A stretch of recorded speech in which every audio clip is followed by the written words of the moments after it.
Well, good evening, Little Masters, and welcome to episode 111 of the Prancing Pony Podcast. We are 11D1 today. Hooray! Hooray! Many happy returns! And we'll make our way over to the Great Pavilion, where the feast is being set up shortly. But first, I'm Shawn Marchese, the real-life Lord of the Mark, and in the interest of keeping things short and obvious for the benefit of the hobbits here, I'll just say I'm here with the man of the West, Alan Sisto.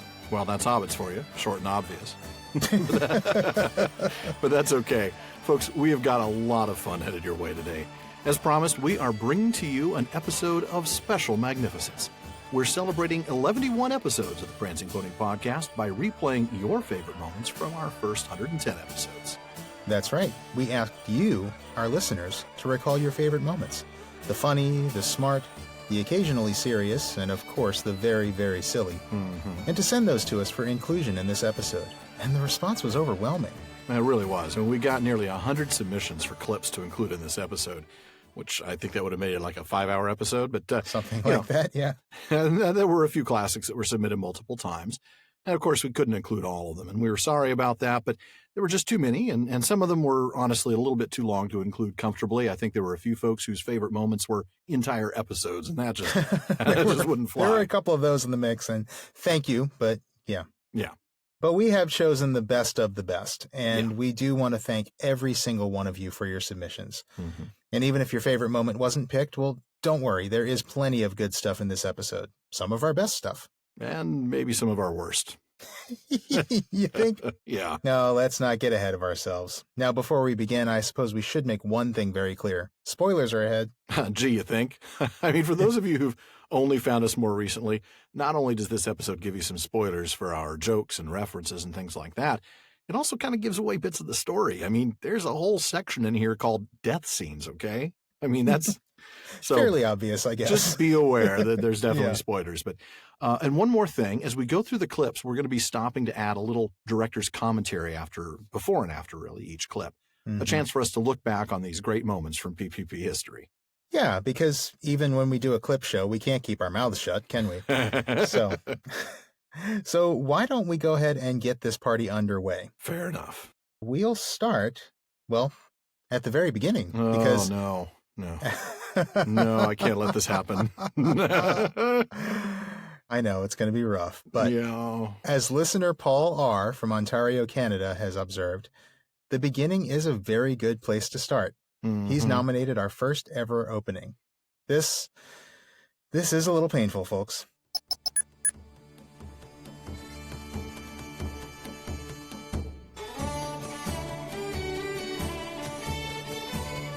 Hello there, Little Masters. Welcome to the Prancing Pony.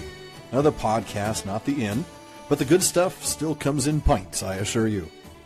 West to Hall, my friends. I'm Shawn Marchese, the real-life Lord of the Mark, and I'm joined by the man of the West, the Aragorn to my Aemir, Alan Sisto. Thanks, Shawn. And welcome, listeners, to the first episode of the Prancing Pony Podcast. We're looking forward to a long exploration of Tolkien's Middle-earth legendarium with you. Today, though, we're going to start with some foundational material. We'll talk about some bits and pieces of biographical stuff that Shawn and I find fascinating.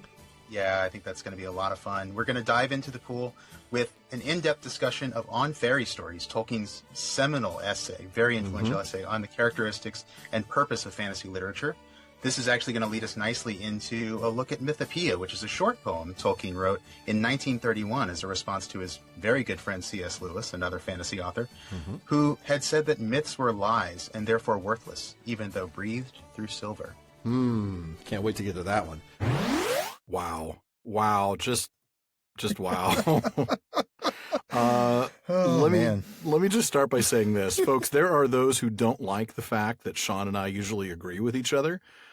This was definitely a moment where we did not agree. I really didn't want to include this. Shawn included this over my mostly dead body. He's only mostly dead. I understand, though, the price is that I get to read Eowyn's Slaying of the Witch King, but maybe not. Yeah, that's like, I'm getting in trouble for that one. But there will be a price, I assure you. In the meantime, I have to say that this is evidence that people get better with time and practice. That is all. I'm going to say now, come not between the co-host and his scene of Eowyn fighting the Witch King. Or I will not be slain in my turn. That's right, yeah. No, we'll negotiate terms later. But, Alan, I do commend your bravery. I thought that was a good one to include just to illustrate how far we have come. I mean, since the beginning, our sound quality's gotten better. Sure. Our comfort level has obviously gotten better. Just a bit. Everything. I mean, and I will say this. That opening is frankly about as good as that first episode got. It was pretty much downhill from there. Yeah. And isn't it hilarious now to think that we actually thought we could get through all of that stuff and Mythopoeia in a single episode? That was unfounded optimism, that. Yep. Now I think we'd probably take 3 episodes for On Fairy Stories and 2 more to work our way through Mythopoeia. You're not kidding. Oh, well. Well, next up, we have Pete C. to thank for this one, though he might give us grief for saying that. In nominating this clip, he even said, and I quote, "I'm not sure I want to take the credit for nominating that one. Perhaps someone else has nominated it too, and I don't have to confess to finding this so amusing." Well, sorry, Pete. Even if a dozen other folks nominate it, you have to confess. But so do we. The first thing I think of is the line that Yavanna probably said right after that. So Ally says, "Nevertheless, they will have need of wood." I just can't help but hear Yavanna say, "Yeah, but you won't."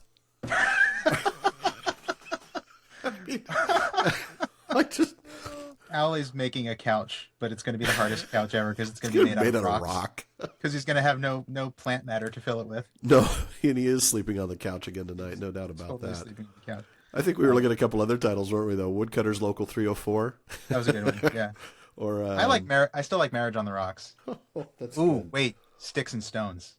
Brilliant. Really, that we might just have our title, Sticks and Stones. Well, maybe so. No. Well, we'll come up with it. By the time people hear this, they'll know what we landed on. Man. My goodness. That was an early experiment in determining what we could get away with, wasn't it? Boy, wasn't it? Yeah, yeah.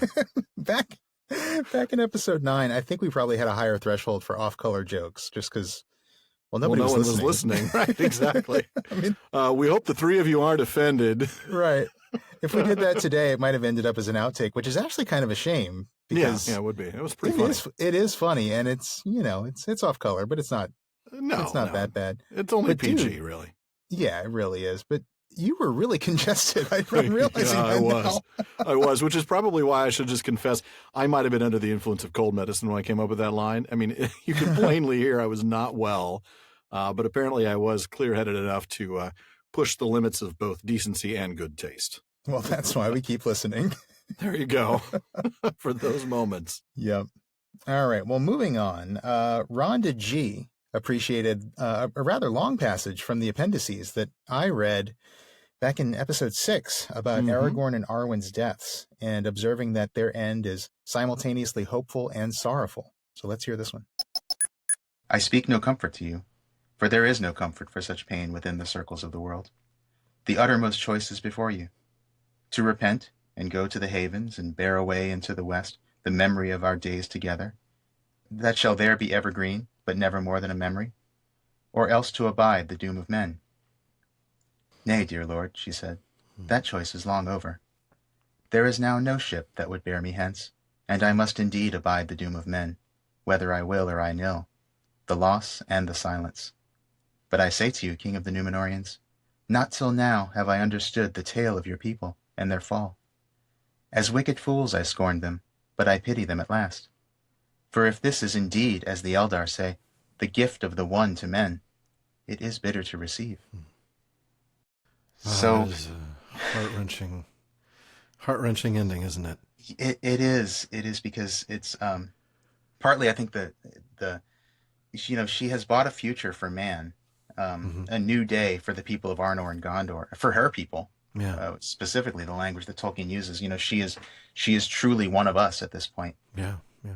But even at the age of 2900, she is not ready to go. No. And there we see the acceptance of Aragorn, who has known all his life that he would someday die, and Arwen's still struggling with it. Yeah. Because it's still something that's somewhat alien to her. Well, for 2,780 of her right. 2,900 years, right? Or 27 something. Right. Yeah. There were a couple of things that jumped out at me out of that was the idea that, when she talks about the tale of his people and their fall, we're talking about the end of the fall of Numenor, as we'll read in the Akallabeth later on. For if this is indeed, as the Eldar say, the gift of the one to men, it is bitter to receive. Mm-hmm. It is She hard. understands. For the first time, she understands. It is a gift, and yet it is not an easy thing to accept, especially coming from her perspective as an immortal. Right, where she had a chance at immortality. Yeah, well, where she almost by default would have had that. Right. There's some hope. I love what he says. Well, first of all, I love that he talks about, but not in despair. And again, we see that hope and despair because this is Estelle saying this. But as he reminds her, we, being mortal people now, are not bound forever to the circles of the world, and beyond them is more than memory.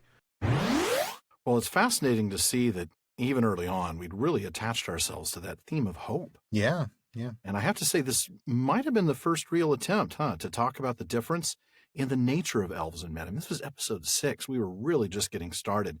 In fact, we'd only touched, in terms of actually opening up the Silmarillion, we'd just done Ainulindale, and that's it.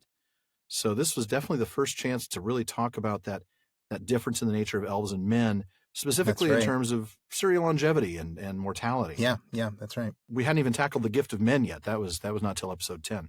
That's absolutely right. And that's why I'm really glad we got this one as a submission. I mean, so many of all of our favorite moments of the show are going to be jokes and, silly stuff, but this is just a nice passage from our first Tolkien Reading Day special, which I, as a newbie to reading on mic, completely botched at the beginning, but, We're learning. what are you going to do? But you're not kidding. I mean, episode 10, when we tackled this theme in a little bit more detail, I mean, that was so long ago now that it's actually kind of hard to remember a time before we had, had delved into that topic. But I agree. But you're right. This really was the first time that theme came up. And when we did it, we didn't have any plans of tackling that theme in more detail. Oh, no. So, no, we didn't. You're right. Yeah. Well, the next clip, Putri P. from Indonesia submitted this request about the phonetic beauty of the name of the horns of Ulmo. She pointed out how it reminded her about the sound pictures that Tolkien created when he was first developing what would eventually become Quenya. Now, for more on that, you should really see John Garth's Tolkien and the Great War. You should see that book anyway. If you haven't read it, read it. You really should, yeah. She rightly points out that Tolkien crafted his languages with a certain aesthetic quality, and that it's something that you feel even when you read the books for the first time and you don't grasp all the linguistic details. I love the sound of the name of his horns. I've got to read this line, that at times he will come unseen to the shores of Middle-earth, or pass far inland up firths of the sea, and there make music upon his great horns, the ulumuri, that are wrought of white shell. And those to whom that music comes hear it ever after in their hearts, and longing for the sea never leaves them again. The ulumuri. It's such an incredible word. It's a musical word in itself, isn't it? It's a musical, and it's a liquid word to me. It really it just sounds like flowing water. It's beautiful. It is. Indeed it is. It really is. And as you said before the clip, Putri shared some really cool observations that came from John Garth in Tolkien and the Great War about this musical language and the way Tolkien's Quenya words created these sound pictures. And I believe Garth's phrase was that he had acute accuracy with these sound pictures. And one of the examples Garth gives is to contrast a couple of early Quenya words. One is kalongalan, which is the jangling of large bells, kalongalan, with another word, kilinkele, the jingling of small bells. Wow. So even though you're talking about, two words for the sound of bells, but one sounds like a large bell and one sounds like a small bell. And it's they're almost onomatopoeic. I mean, it's that they sort are. of, you really can hear it. Absolutely right. You're absolutely right. And I think by that same token, ulumuri is a perfect sound picture for Ulmo's horns. I mean, it's musical, as we said in the clip. It's got all these tooting U sounds that remind me of blowing through, a conch shell. Yeah. And it's liquid, as we said in the clip. In fact, in phonetics, L and R, which are the two of the three consonants that are actually in that word, they're actually called liquid consonants. And that's probably why I had that idea. Okay. Yeah, it's a great sounding word, and it just sounds almost onomatopoeic itself, and so cool. Yeah, I agree. And I guess one other thing in that clip was about the longing for the sea. Ooh, and I just I love listening to that again now because I'm remembering how much that foreshadows Tour. And absolutely. And that one of our conversation favorite stories with Ulmo with him at the yeah. That's a great moment. Super cool. I really don't have much to add to what Putri said, and certainly not to add to your commentary. It's clear Tolkien simply had a way of creating language that possessed really true oral beauty. Yeah. Just to listen to it. Yeah, absolutely. Well, good. I think that gets us through all the best moments from our first 10 episodes. That was short. I know, right? Those were the only ones we could come up with that were any good, folks, and one of them wasn't even good. There were some other great submissions. I mean, I should just point out that, there were a lot of moments from episode 10 that people pointed out. I would have loved to have found a way to get it in there, but we had a number of people mention Spibimi. That was too long of a conversation to really get as a single clip. Sins of Melkor, same kind of thing, because we listed 4 or 5, and it just would have been, there's a lot of great stuff out there, but for purposes of this episode, where it's all about finding those little nuggets that are just those little diamonds in the rough sometimes, especially these diamonds in the rough. Yeah, sorry. There's your Aladdin reference. Yeah, there's your Aladdin reference. All right. Okay, well, let's get on with this. Sorry.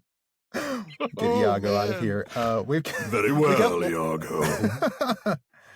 What are we going to talk about next, Jafar?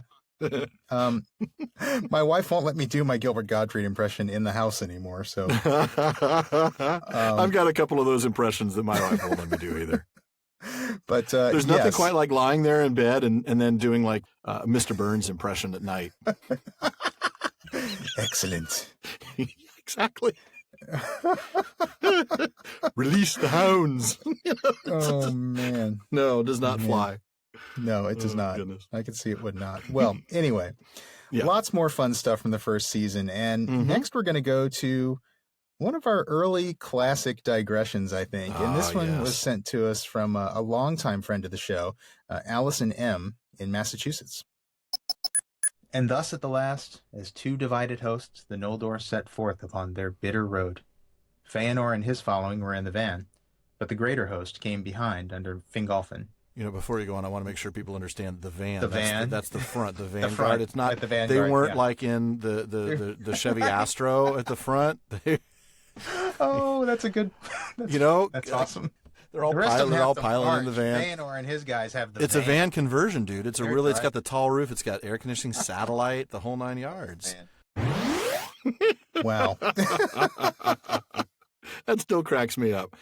Well, first, I do not know how we missed mentioning Scooby-Doo and the Mystery Machine when talking about the van, but we sure did. So let's make up for that now. I know, right? Because the Feanorians map so well to the Scooby Gang, don't they? Totally. I mean, obviously, Feanor's Fred, because nobody likes that guy. Mydros has the red hair, so I guess he's Daphne. Well, yeah. I like Velma too much to make her anybody else but Maglor. Maglor's kind of one of the good ones, so I'll make Velma Maglor. And of course, Celegorm is Shaggy, right? Because he's got the dog. That's right. Which I guess makes Scooby-Doo Huon, which, Ruby Rex? Raggy! That show wouldn't have worked as well if he only got to talk 3 times, would it? No, you're right. 3 times. Well, I'm sorry, Scooby-Doo's dead now. He's talked 3 times. Show's over. No, Scoob, don't talk again. Casey Kasem I cannot do. Casey Kasem. Yeah, he's a tough one. Yeah. I also thought, though, I mentioned Chevy Astro. I shouldn't have. What he'd really be driving is one of those 70s vans with a porthole window and like 3 wolves on the side and airbrushed. Totally. Yeah, like airbrushed on the side or like a fantasy scene of heavy metal. Probably the kinslaying. Yeah, or I would say the burning of the ships, but that hadn't happened yet. Right. That would be his proudest moment. Yeah. So anyway. Or just him making the Silmarils, Oh yeah. Tap, tap, tap, getting the chisel and the hammer out. Yeah, that's a good point. It's really not with the long hair. Fantasy cool enough. Not quite. No. Anyway. We could go on, but we won't. Certainly could. Because Lindsay S. requested this next classic moment from episode 18, which was on Menegroth. Now, for context, we were discussing the age of Luthien when she met Baron. Lindsay told us that we actually made her spit her coffee. So, Yay. Spit take for the win. But we know that that happened in the year 5000. So she was around for 300 Valinorian years, plus 464 years after that when she met Beren. So she was 3,419 years old when she first meets Beren in about, 9 chapters. So just to get a feel for the vastness of the time. Cradle robber. Cradle robber. Yeah. But she does look great for her age. She does. You know what? The elves really developed the first plastic surgery. Nobody knows that. Shh, don't tell anyone. It's an elvish art, a fairy art. Oil of Olay. Oil of Olway. I almost did a spit take on my microphone, Shawn. Thank you very much. Oil of Olay. Oh. Right over the plate. Oh, that was beautiful. That was a beautiful thing. Man, that sure was a thing of beauty. You really did lead me right to it. How could I not jump on that one? Yeah, no, that was good. That was good. It is one of those I kind of wish we had taken a step further. We probably could have, had some fun with how hard it is to get Oil of Olway and Beleriand. Yeah, since it's made across the Great Sea and it has to be shipped over on the swan boat to the Tellery, but and they don't want to bring anything over. Right, certainly not now. But no, we didn't. But Thingol's probably put a tariff on any goods from Valinor. He probably has. Yeah. But a super fun moment. I'm a little proud of that one. And sorry, Lindsay, I do hope you didn't stain anything. That really was fun. Shawn really nailed it with that one. I was not exaggerating, by the way. I had been taking a drink of water, which is a necessity during these, hours-long marathons. Oh, yeah. His Oil of Olway gag had water just pouring out my nose. It was just terrible. Oh, it was terrible. That's wonderful. I'm so Great glad. stuff. I'm so glad that I can do that to you. That was a lot of fun. All right. Well, we did hope we'd get at least one good beat the Feanor pinata moment out of this episode, and sure enough, our listeners did not disappoint. Susanna H. says she did an honest to Eru spit take, her words, when she heard this particular analogy. But with Feanor, you could say, look, I could, if somebody killed my dad and took my most precious things, I'd get pretty ticked too. Oh, but I wouldn't go kill my neighbor and wipe out his family because they wouldn't let me their car. He's getting away. Give me your keys. No, I'm not going to do that. I'm going to kill you all. I'm going to kill you. Still funny. Still funny, by the way. It really is. I forgot to add to that analogy. The car was hand-built, one of a kind, and as valuable to the neighbor as the gems that were stolen from Feanor. That is a fair clarification. Yeah, I mean, it's definitely more Cameron's dad's Ferrari from Ferris Bueller's Day Off as opposed to, asking your friend to borrow his 1983 Toyota Tercel to go to the store. I think I'd rather walk. Just to be clear. No offense to any owners. I had a 1983 Toyota Tercel. You would rather walk. I figured that's where you came up with it. That's okay. I confess I owned a 75 Ford Pinto once. So. Wow. Yeah. Station wagon, dude. In orange. Wow. Goodness. I'm now going to have to talk to a professional. I'm sorry that you've remembered it now, because obviously Please do. It doesn't feel good. No, it does not. Well, let's go to something that does feel good. For me, the grief is still too near. The grief is still too near. Oh, goodness. All right. Well, folks, we have 2 listeners to thank for this next one, another funny one. Maya from Michigan and Bruce from California, both of whom appreciated a certain ill-mannered string instrument. Oh, boy. I loved just this beautiful idea of him just watching them quietly. I mean, okay, mildly creepy, but it's a little creepy. Like, just okay, a little. Need a restraining order. And I think the first time I read this, okay, confession, I was probably 19, and he took up a rude harp. I'm like, how can a harp be rude? Hey, you stupid elf! Don't pick me up! Don't pick me up! Put me down, you idiot! Right? Yeah. Oh man, a rude harp. Took me a while. I gotta say, more than a little creepy. Well, Mr. Felagund, if that is your real name. That's still a classic, and I'm impressed by our restraint here. I mean, this really could have gotten out of control pretty quickly. Very, very quickly, yes. I mean, especially if we'd taken the next logical step with those kind of Mo Sizlak-ish voices and started doing some of some of Bart's crank calls. Yeah. Is there an Amanda here? I'm looking for Amanda Kiss and Hug. Right, exactly. Or, we could just have him say other rude things. We could have gone much worse than we did. Much worse than we did. Much, much worse. I mean, really, a rude harp, that gives you freedom to go a lot of places with that. Yep. So yep, I'm very impressed that we didn't. But going back to the fact that it took me a long time to figure that out, the truth is it took me a while to figure out a lot of things. So that was no surprise. But I do kind of wish we'd riffed on this theme a bit longer, but so be it. Yep. All right. Well, moving on. Chris B. really enjoyed this next clip. Right after men meet the elves for the first time, he appreciated that we took that opportunity to, quote, give the elves a taste of their own medicine. They give him a really nice name. They call him Wisdom, and they call his folk the Wise. And I just had to say, as an aside, that's a lot nicer than the elvish names for men. What, the usurpers, the heavy-handed. The usurpers or the sickly. I mean, come on. So I'm thinking men should come up with some better names for elves. I'm thinking things like the arrogant, the self-important, the overbearing, the slayers of kin, the rebellious, the ship burners, the proud. Yeah. But they don't know those things yet.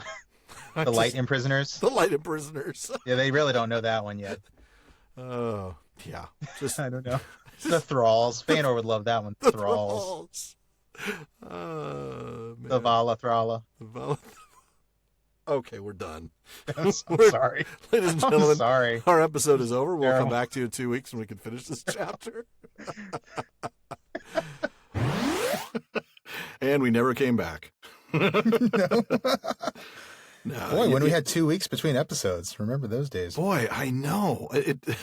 I remember that's why we could go 2 hours and 15 minutes because, well, we weren't going to be doing it again for 2 weeks. Right. Anyway. Right. Chris's favorite name out of that group, by the way, was Shawn's final suggestion, the Valathrala. I cannot blame him. That's my favorite as well. Valathrala, they were my favorite metal band in high school. You don't remember them? No, I don't. I saw them at Thrallapalooza. Or would it be Valapalooza? Oh, that's terrible. They're both terrible. I'm so sorry. No, I'm not. I'm not sorry at all. Thrallacella Valley. Yeah, there you go. Thrallacella. Yeah. Thrallaroo. There's all these new festival concerts that are Thrallstock, yeah. Yeah. Oh, I saw them way back then at Thrallstock. Right. Yeah, that was back when they were still acoustic. Yeah. Yeah. They were still young. They hadn't done so much drugs, They didn't look like these 80-year-old rockers that are really only 50. Yeah. Oh, goodness. But they're elves, so they still look good. Well, that's right. Yeah. I do. It's all that oil of Olway. And we've come full circle. Exactly.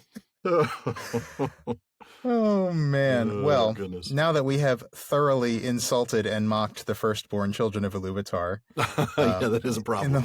In the last few clips, it's probably time to point out that we've done our fair share of mocking the dwarves as well, haven't we? Well, yeah, but not that the elves didn't start that first, what with the whole stunted people thing and all, but yeah. That's true. We didn't start the fire. Oh, wow. That's so apropos to this next clip. It is, isn't it? I didn't even, yeah, of course. No, you didn't. I can tell. Folks will find out why in just a moment. So listener Chris B. tells us that it's our digressions that set the Prancing Pony podcast apart from the rest. I can only assume he means that in a good way, given that he's chosen a discussion of dwarves that has not one, but dare we say two excellent digressions. Let's hear. They withstood fire more heartily. Is that maybe in their armor, or is that in their physical makeup somehow? I mean, they're very hairy, so one would think it's got to be in their armor. I think of it as being their makeup. I mean, certainly we see they've got these big masks, and I think those masks helped. Yeah. Fire resistance +2, charisma -2. Right. Yeah. You're hideous. Take that thing off. But We're in town. We've got to trade with merchants. Take your mask off. That's great. That's awesome. Awesome. I love it. I love it. But no, I think that there is something to them. I mean, remember they're made by the Smith Vala. Yep. They're natural smiths. They probably are used to working around fire.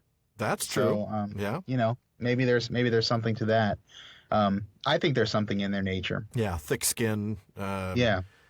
A toughness about them. Mm-hmm. Yeah, and hairiness. I mean, hairiness too. Why not? That would be a weakness when it comes to fire, because then you get you lean over. Yeah, you lean over an open forge with a beard hanging down. It's not.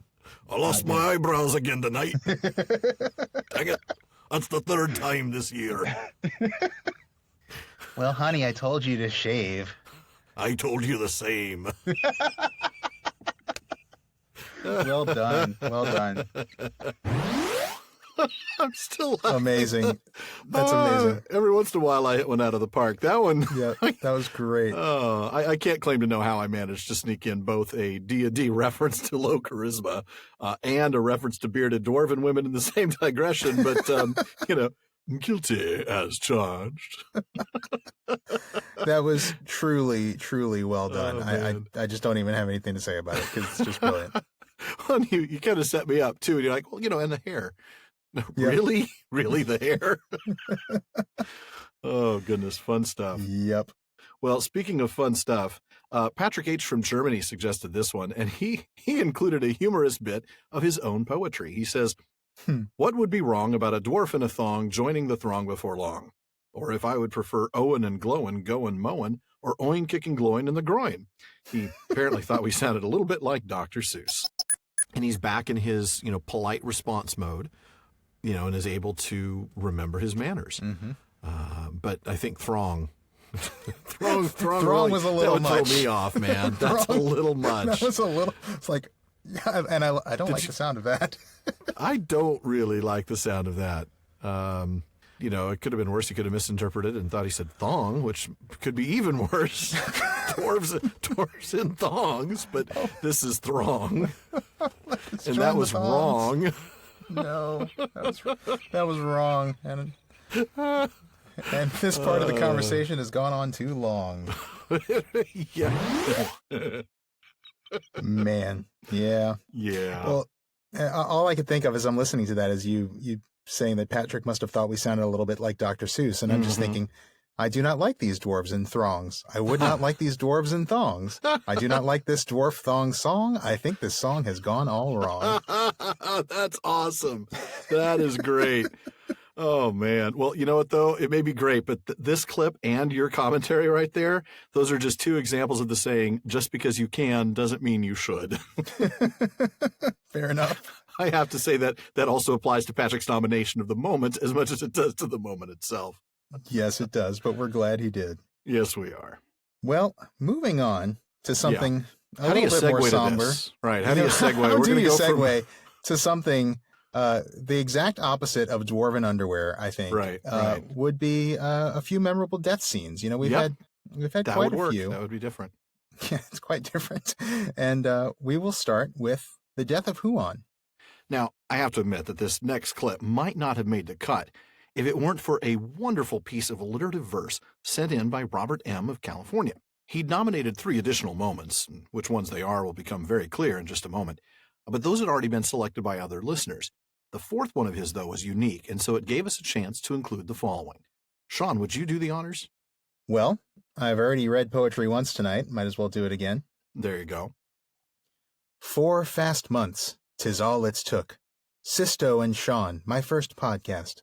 Prancing pony, at every spare moment. 11 episodes, I do believe. Overwhelming weight of the professor's words. 4 highlights too few, but enough to suffice.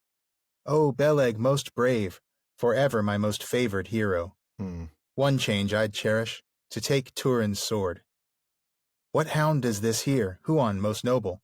Thrice spoken enthralled me, never to forget. Fell words of fallen Glaurung, oh, pity my Nienor. Don't darken my heart, not all is riven. For Gollum and his GPS was delicious divergence, taking Treebeard to task on his not-so-hasty decisions. Thank you for that wonderful divergence of a poem, Robert. Oh, yeah. And now, to hear the death of Huon. All right. Beren stood beside Thingol, and suddenly they were aware that Huon had left their side. Then a great baying awoke in the thicket, for Huon, becoming impatient and desiring to look upon this wolf, had gone in alone to dislodge him. But Carcharoth avoided him, and bursting from the thorns, leaped suddenly upon Thingol. Swiftly Beren strode before him with a spear, but Carcharoth swept it aside and felled him, biting at his breast. In that moment, Huon leaped from the thicket upon the back of the wolf, and they fell together, fighting bitterly. and no battle of wolf and hound has been like to it. For in the baying of Huon was heard the voice of the horns of Orome, and the wrath of the Valar. But in the howls of Carcharoth was the hate of Morgoth, and malice crueler than teeth of steel, and the rocks were rent by their clamor, and fell from on high, and choked the falls of Escalduin. There they fought to the death, but Thingol gave no heed, for he knelt by Beren, seeing that he was sorely hurt.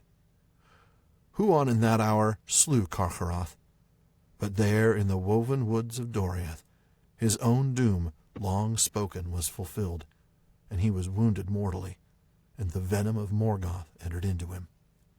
Then he came, and falling beside Beren, spoke for the third time with words, and he bade Beren farewell before he died. Beren spoke not, but laid his hand upon the head of the hound, and so they parted. Oh, man. That always gets to me. It's Huon, man. I love that guy. I know. He's Who's great. a good dog? Who's a good dog? Well, first off, just like you said, I want to echo your thanks to Robert. That was fantastic. To make it clear, he sent that to us. A wonderful bit of alliterative poetry, yeah. Very well done. Huon's one of my all-time favorite characters, really, in the entire Legendarium. He's certainly my favorite human or elf. You know, if we take out the natural children of Iluvatar, if you will, Huon's at the very top. I enjoyed voicing him immensely. And in fact, I almost nominated one of those passages myself. They didn't make it in. So maybe I'm the only one who enjoyed my Huon, but no, his not death here, though, woven in the music long ago, you know, it's no less poignant, even though it's been faded. It's a short passage, but it's really deeply moving, as Tolkien often does with these death scenes. Yeah, that's true. I mean, it is just so moving. Yeah. And I love your Huon voice. I actually almost nominated one myself. And I love the description of their voices that we get in this clip. You know, the horns of Orome and the wrath of the Valar versus the hate of Morgoth and malice crueler than teeth of steel. Such a description. Yeah. It is such a description, and it makes this battle between, two canines, it makes it so epic. You know, it makes it mean something. It kind of casts it as just one battle in this, this ancient war between good and evil. I think that's so cool. I mean, it's like, as far as I'm concerned, there are two great canine battles in fantasy history, and it's this one, Huon versus Carcharoth, and Baitor versus the Snow Dog. There's your Rush reference for the night. There you go. Very well said. Well, it seems that our listeners choose either our funniest clips or our most serious clips as their favorites. Matthew S. chose the latter this time with the heartbreaking death of Beleg, a moment that left even your verbose hosts at a loss for words. Beleg drew his sword Anglachel, and with it he cut the fetters that bound Turin.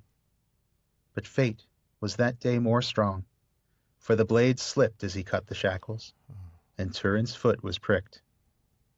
Then he was aroused into a sudden wakefulness of rage and fear, and seeing one bending over him with naked blade, he leapt up with a great cry, believing that orcs were come again to torment him. And grappling with him in the darkness, he seized Anglachel and slew Beleg Cuthalion, thinking him a foe. First time I read this, I just... Man. Tears. Heartbreaking. It's heartbreaking. To die at the hand of your friend. The man of your friend, yeah. Your brother in arms, Yeah. Yeah. For years. Oh, man. Fate was that day more strong. Wow. Yeah. Wow. Doesn't get more obvious than that, folks. No, it really doesn't. Goodness. Yeah. I mean, you can understand Turin's decision. You kind of can. He's in an orc camp and he just sees somebody standing over him with a sword, He doesn't know that his friend is there. No. But man, I always want this to happen differently. I know. I always want to just take the sword and, show yourself or something like that. Right. Is there a way that he could have avoided while they're this? grappling, maybe Bella can say, "It's me, it's me, it's me." Yeah, something. Stop it, Turin, stop it. Right, but no. Fate was that day more strong. It was. This was fated to happen. Yeah. My goodness. You know, it's not often that we're left speechless, but Yeah. yeah, I mean, even listening to it again, I'm kind of overwhelmed by that moment. It's an absolutely heartbreaking moment, and It is. I really do. I wish it could be different every single time I read it. Mm. I wish it could be different, but Yeah. fate was that day more strong. Yeah. I mean, it truly is one of the most heartbreaking moments in a book that's literally filled with heartbreaking moments. Right. You're not kidding. Yeah. I mean, I can't really add anything to this except just to echo what Shawn said in our discussion afterward, that every time I read this, I really desperately wanted to end differently. Yeah, absolutely. Well, moving on, there is one more great death scene that we're going to save for later, but for now, while we're on the topic of Turin Turambar, let's talk about his names. Once again, Putri P from Indonesia, who might be our most far-away listener, at least geographically speaking. She sent in this nomination as well, and there's quite a story behind it. Putri says that the moment we mentioned that changing names didn't help Turin overcome the curse that seemed to be following him, she says us mentioning that was the moment when all the floating ideas in my mind connected. That's right. She said that this moment inspired her to write about, quote, my perspective on this connection between names and fate in relation to my Javanese cultural background. Well, that blog ended up becoming a paper presented at the Tolkien Society seminar in July of last year. She wanted to thank us for this, as our conversation prompted her to just do it. Let's get to the part that made us laugh first, which is Turambar. For those of you keeping score at home, that's 7 names. 8 if you count Turin, the one his mom and dad gave him. Right. Nathan the Wronged, Gorthal the Dreadhelm, Agarwain, son of Umarth, the Bloodstained son of Ill-Fate, because that's not dramatic enough. Because that sounds like a good luck name. It really does. That's going to fix things. Adonithel, the Elfman, Mormagil, the Black Sword, the Wildman of the Woods. Actually, that's 7, and now Turambar is 8. Wow. That's, and that there's even one other pet name that Finduilas gave him at Nargothrond, which we didn't even see in the Silmarillion. You're right. I think it's in Children of Hurin, but it is, or in the Narn, yeah. She came up with she called him Thurin. Yeah, that freaked him out. I remember. That freaked him out. You just said what? There's that one passage. It's just like, I don't think your name is a Garwain. You seem like a Thurin to me. He's like, whoa, wait, what? Where did you hear that name? Seriously. Oh man!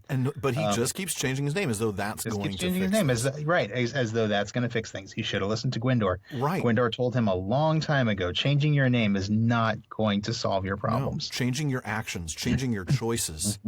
Yep. And it's hard because of course we all as readers here have the benefit of godlike vision and hindsight. But even without that, putting yourself in the shoes of this character, you've got to think, you got a message from Avala, man. Knock the bridge down. You got a message from your dying friend. Go find Finduilas. Never listens to counsel. No. Who does he listen to? He listens to the dragon. You listen to one guy. Yeah. That's the guy. One guy. Right. One guy you met in your travels. That last bit still cracks me up. I mean, the one guy. Yeah. I have to say, though, it blows me away to think that the things that we say here on our little show, and it was certainly even littler then, can have that kind of inspirational impact on people half a world away. It's amazing to me, really. It really is amazing. And I will say that, despite the fact that Putri is half a world away, she's one who's been in contact with us for a long time through email and social media. And from near the very beginning. Yeah. And it's just awesome to know that we can connect over such a long distance over something we all love, and that we can have, this kind of effect on each other. Like you said, it's amazing. So thank you for sharing this with us, Putri. Indeed. Thank you. Well, while we're still on Turin, I think this is probably the perfect time to segue into a few character voices, Alan. What do you think? Okay, fair enough. We did have some nominations of those. We had a few nominations that were some of people's favorite character voices of yours, and a couple of them were in that chapter, that Turin Turambar chapter. Yeah, they were. So why don't we start with the old father of dragons himself, this one guy that Turin listens to. This one guy. So Matthew S. nominated the first portion of this clip that you're about to hear as Glaurung speaks to Turin.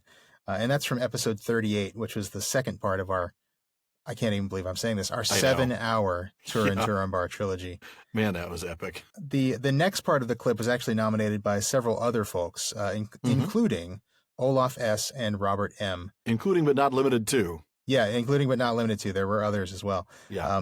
That nominated the second part of this clip, which is going to be Glaurung's dying words. And that was from episode 39. So here we go. Evil have been all thy ways, son of Hurin. Thankless fosterling, outlaw, slayer of thy friend, thief of love, usurper of Nargothrond, captain foolhardy, and deserter of thy kin. As thralls thy mother and thy sister live in Dorlomen, in misery and want. Thou art arrayed as a prince, but they go in rags, and for thee they yearn, but thou carest not for that. Glad may thy father be to learn that he hath such a son, as learn he shall.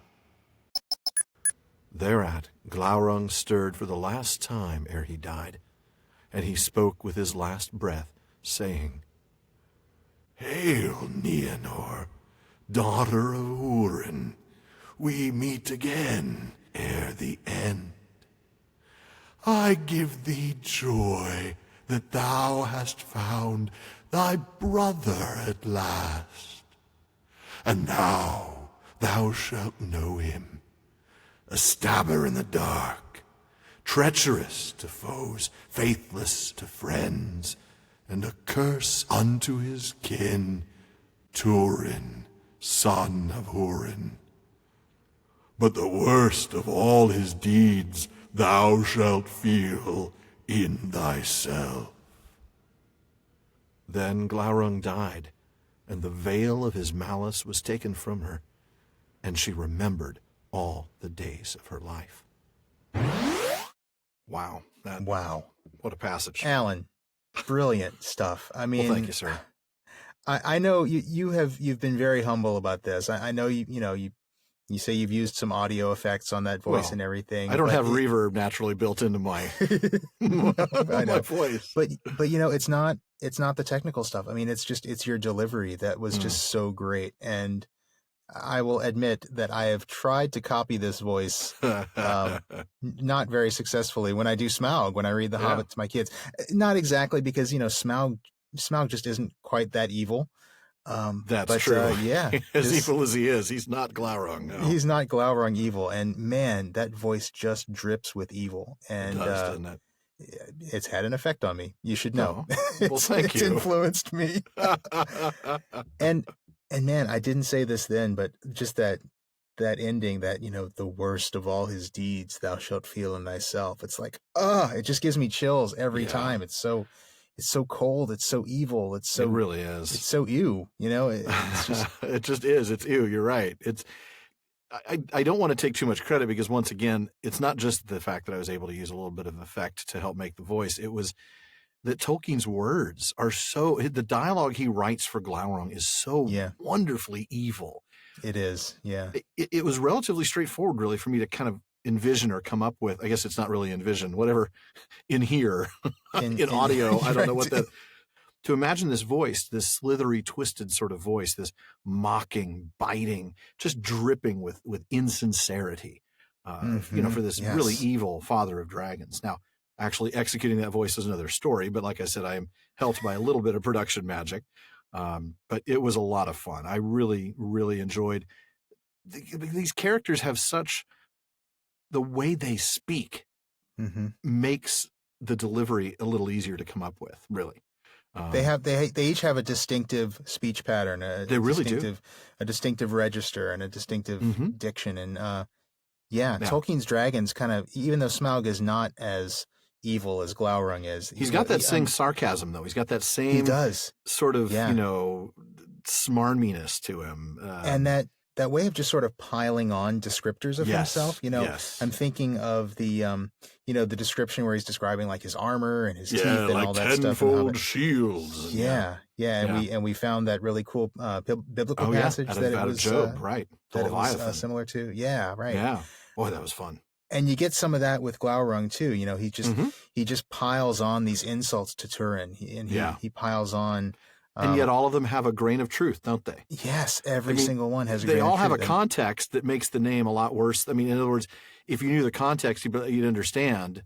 But right, when you take the context away and just put the name out there, it's still true. He is a slayer of his friend. Right. He is all these things.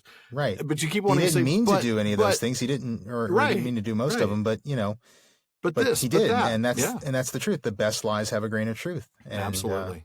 Yeah. Well, great. I may be a good guy in real life, or at least that's the vision I want to cast.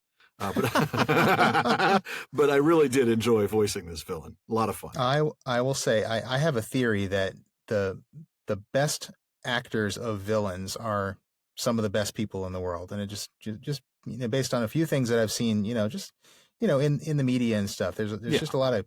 You got to be a good guy to play a really bad guy. You got to be a really smart guy to play a really dumb guy.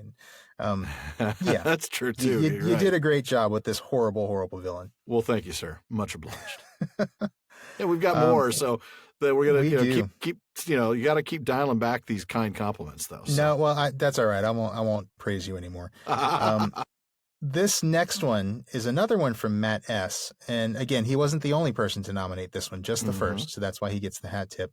But this is another one of your character voices, Alan. Same chapter, but this time it's an inanimate object. And there he drew forth his sword, that now alone remained to him of all his possessions. And he said, Hail, Gurthang! No lord or loyalty dost thou know, save the hand that wieldeth thee. From no blood wilt thou shrink. Wilt thou therefore take Turin Turambar? Wilt thou slay me swiftly? And from the blade rang a cold voice in answer. Yea, I will drink thy blood gladly, that so I may forget the blood of Beleg my master, and the blood of Brandir slain unjustly. I will slay thee swiftly. Then Turin set the hilts upon the ground, and cast himself upon the point of Gurthang, and the black blade took his life. But Mablung and the elves came and looked on the shape of Glaurung lying dead, and upon the body of Turin, and they grieved. And when men of Brethil came thither, and they learned the reasons of Turin's madness and death, they were aghast.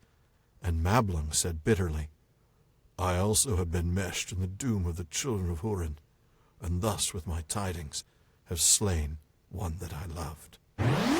Well, I guess we lied when we said we only had one more death scene, huh?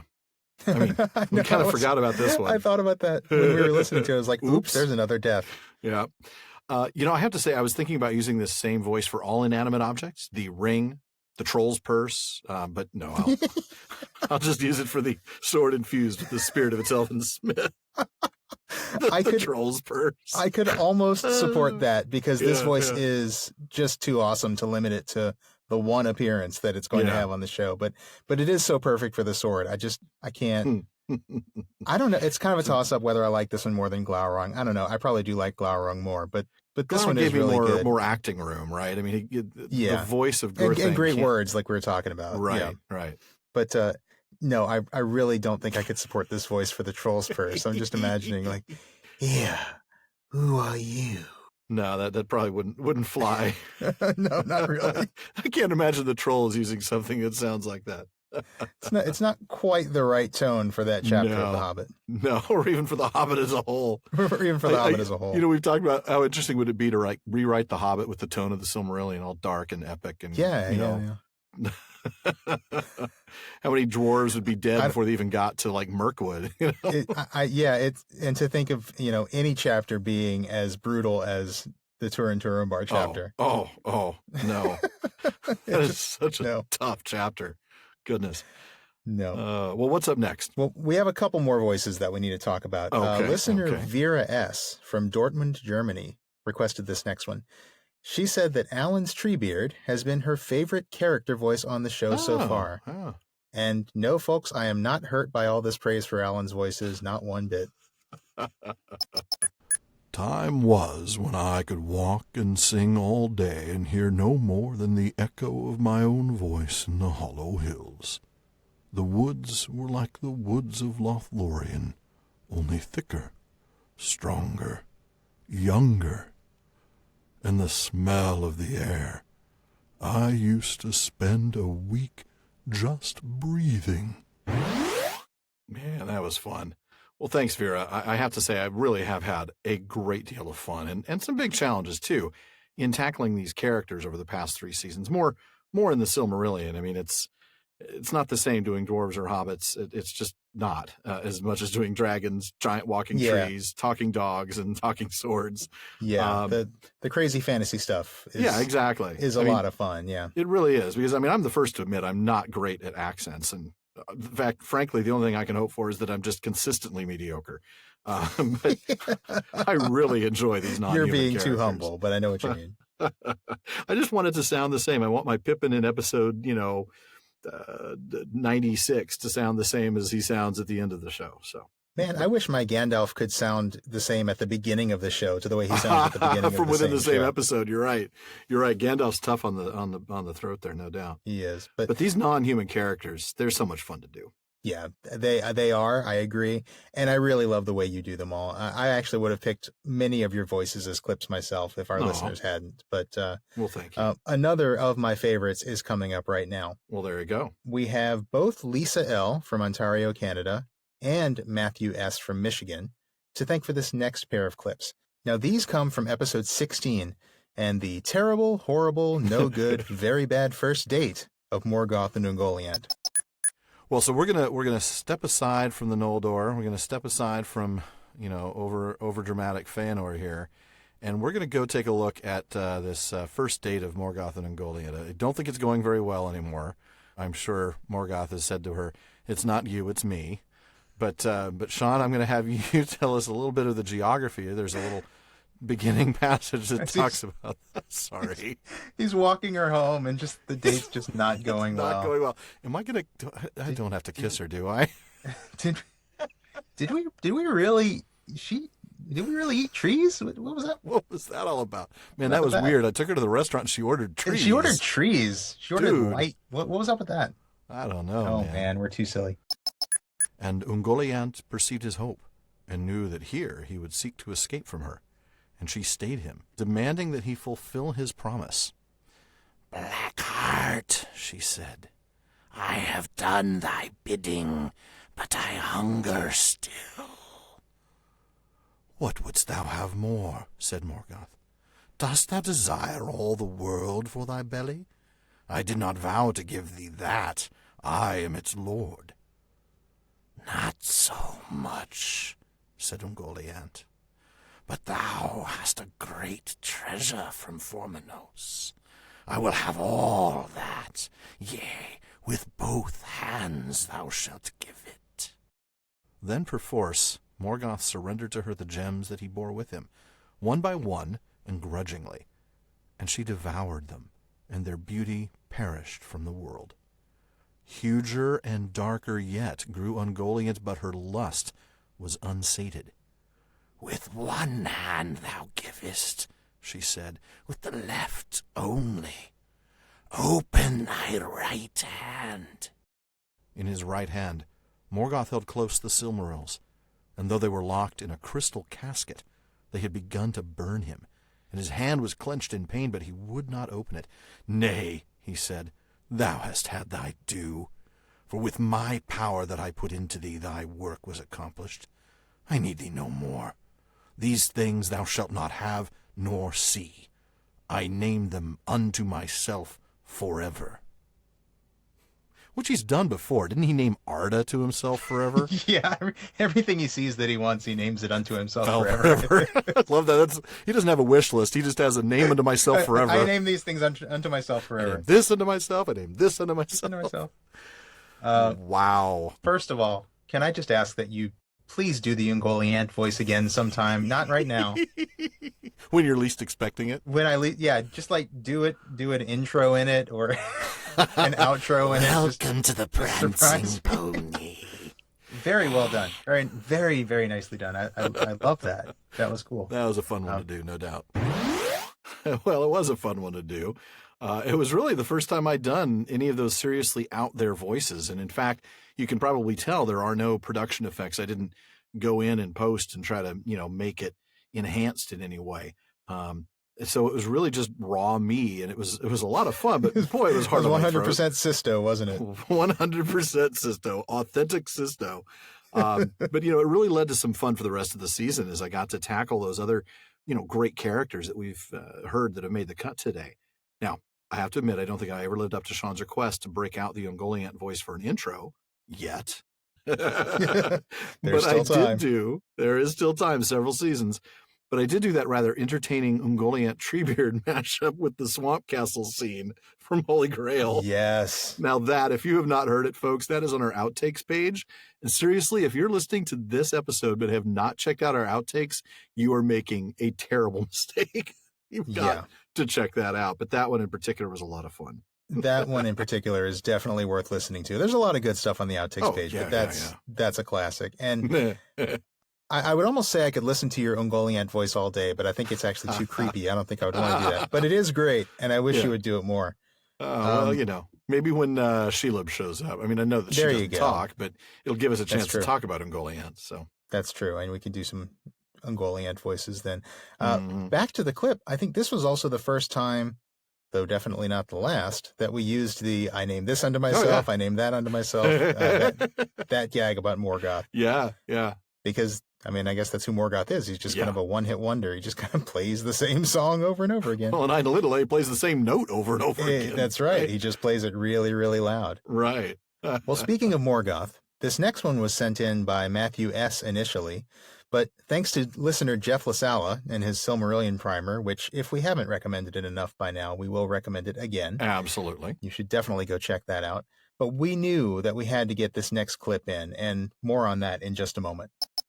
One thing that jumped out at me was this little bit that was almost a throwaway line about Morgoth casting an evil light on Thingol and Melian, for he hated them and feared them. And it made me realize how much Morgoth hates and fears so many things and people.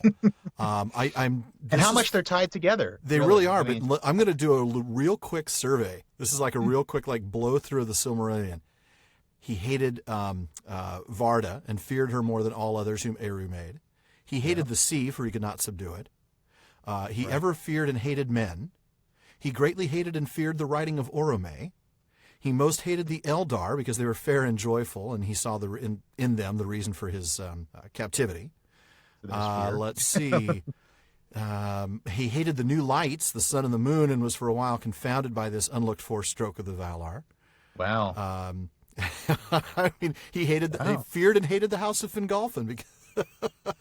Let's see what else. The joys of an ebook word search, huh? You just find all these references to hate and fear. Yeah, wow. Just so many things he fears and hates. For such a strong, powerful guy, he spends a lot of his emotional energy filled with by fear and hate. Yeah. Well, and we see what it does to him. I mean, we talked about how much it just destroys him. He becomes what he embraces. He becomes hate. I mean, that's all he is. He's in a shadow of his former self in terms of his real power. In terms of his power, yeah. My goodness. That's a really good catch. Hated them and feared them. I mean, it's everywhere. You're like, wait a minute, I've heard this phrase before. And then you look it up and you're like, oh yeah, I've heard it 12 times. Oh yeah, I've heard it many times. It's just pretty much the whole book. Oh, yeah. Actually, pretty much is the whole book, isn't it? Yeah, pretty much. Can I just say once again how useful ebooks are? Don't get me wrong. I love a physical book. I have an entire shelf filled with Tolkien books. I'm a collector. But I could never have done a search like that on the fly like I did during that recording. That's right. Yeah. They're very, very handy for this podcast. I do love my ebooks for that. And I sure wish they would do History of Middle-earth. Boy, I know. Wouldn't that be nice? That would be so great. But going back to our friend Mr. Jeff LaSala, I will always think of him with this clip. Pretty much every time, actually, that I read in the Silmarillion that Morgoth hates or fears something. Because in his Silmarillion primer over at Tor.com, Jeff actually did a Morgoth's hate list that he would update whenever the text said Morgoth hated something. And it started with something like, Morgoth's hate list, pretty much everything, but especially, and then and then the list. Hilarious stuff, and so on point in his analysis of the text as always. But yeah, great stuff. Such great stuff. And speaking of Jeff, he didn't suggest this next one either, but he did have a great response to it back when it came out on the show, which we will also share in just a moment. Yeah, he did. This next one it was pretty funny. I mean, so much so that listener Patricia P., who sent this in, tells us that she actually had to get off the bus because she was laughing so much she began to snort. And then it says, in the drafts of the first 2 books of The Lord of the Rings, the region of the Etten Moors is called the Entish Dales, or the Entish Lands. Fascinating. At this stage of Tolkien's conception, Ent and Etten, E-T-T-E-N or E-T-T-I-N, are interchangeable, both with a bad sense. Then, as the concept of Treebeard and his people gradually emerges from earlier hints about tree men or tree giants, the 2 words part company. This can be seen in the plot plants. T-Bird. T-Bird. Treebeard is at first a dangerous he's a giant. 57 T-Bird. Right. Oh, goodness. That's too funny. Man, that's great. T-Bird. I could just see... I do not know what you're calling me. I can just see Ents with leather jackets, just like... Slick back hair. Greased hair. Yeah. Oh, man. This is bad. This is. It's bad, but it's so good. Let's keep going. It is. I'm picturing that right now. I wish I was an artist and could draw one. Yeah. Driving around with the top down. That's very hasty, though, driving a T-Bird. Very hasty. But it would be very green fuel he'd be using, though. He'd probably be using the biodiesel. Until his daddy took the T-Bird away. There's your Beach Boys reference right there. They're going to have fun until then. I had to mute myself. I was laughing so hard there. Oh, yeah, you don't want to blow the mic out there. Yeah. Oh, man. So anyway, Treebeard. So where were we? Where were we? We do that a lot, don't we? We do. Yeah. It was really quite the funny digression. And I mean, it just was right there until his daddy took the T-Bird away. But of course, with Jeff LaSala out there, we've been upstaged once again. He has written a hilarious send-up. Shawn? Yeah, he took your Beach Boys reference and he elevated my ridiculous blooper moment into a thing of true beauty by writing to us. And I apologize, but this needs to be sung. Yeah, we do apologize, but we're going to actually have to sing this, aren't we? Yep. So here we go. Seems he forgot all about the Entmoot like he told his old wife now. And with his horn friend singing goes, marching just as slow as he can now. And he'll have hum, till his Entwife sends him T-Bird away. Oh, man. Oh, and we're going to get letters on that one. That really did have to be sung. We might get canceled subscriptions on that one, actually. We might. We do not have the Beach Boys level harmony or no singing ability or good looks or anything. No, we don't. But what we do have, and what we always love, speaking of the Beach Boys, is a lot of alliteration. We always have lots of alliteration here at the Prancing Pony podcast. We've got a couple of fan favorites coming up that we loved because of all the alliteration in them. That's right. Well, Stefan J. from the Netherlands was far too kind in saying that he'd like to hear Alan's oratory excellence on the alliterative verse of Turin's story. But, it really is a very powerful passage. So let's go ahead and take a listen. So this is from section 1 of Turin, son of Hurin, and Glorund the dragon. So this is the first version of the lay. Section 1 is Turin's fostering, and I'm starting at line 375 for anybody who actually happens to be looking through the lays of Beleriand. To assuage his sorrow and to sate the rage and hate of his heart for the hurts of his folk, then Hurin's son took the helm of his sire, and weapons weighty for the wielding of men, and went to the woods with warlike elves. And far in the fight his feet led him, into black battle, yet a boy in years. Ere manhood's measure he met and slew the orcs of Angband and evil things that roamed and ravened on the realm's borders. There hard his life and hurts he got him, the wounds of shaft and Warfane's sword, and his prowess was proven and his praise renowned. And beyond his years he was yielded honor, for by him was holden the hand of ruin from Thingol's folk, and Thu feared him. Thu, who was throned as Thane most mighty, neath Morgoth Bauglir, whom that mighty one bade, go ravage the realm of the robber Thingol, and mar the magic of Melian the queen. Only one was there in war greater, higher in honor in the hearts of the elves than Turin, son of Hurin, untamed in war.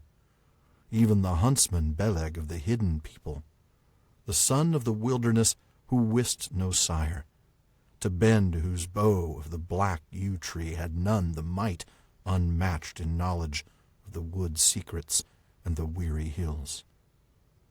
He was leader beloved of the light-armed bands, the scouts that scoured, scorning danger, afar o'er the fells their foemen's lairs. And tales and tidings timely won them of camps and councils, of comings and goings, all the movements of the might of Morgoth the Terrible.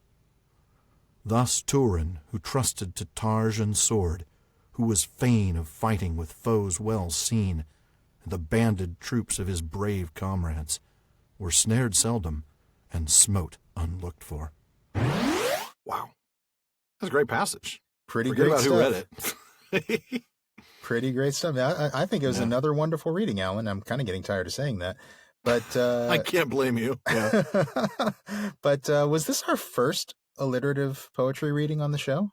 Almost. I'd done a bit, just one episode prior for Tolkien Reading Day, some Rohirric alliterative verse. But as far as regular episodes are concerned, yes. But folks, if you've listened to the show for any length of time, you'll have heard me say that I fell in love with alliterative verse. And I think this passage really demonstrates why. It's an incredibly powerful and just deeply evocative way to tell a story. And I just can't get enough, really. Yeah, with good reason. Yeah.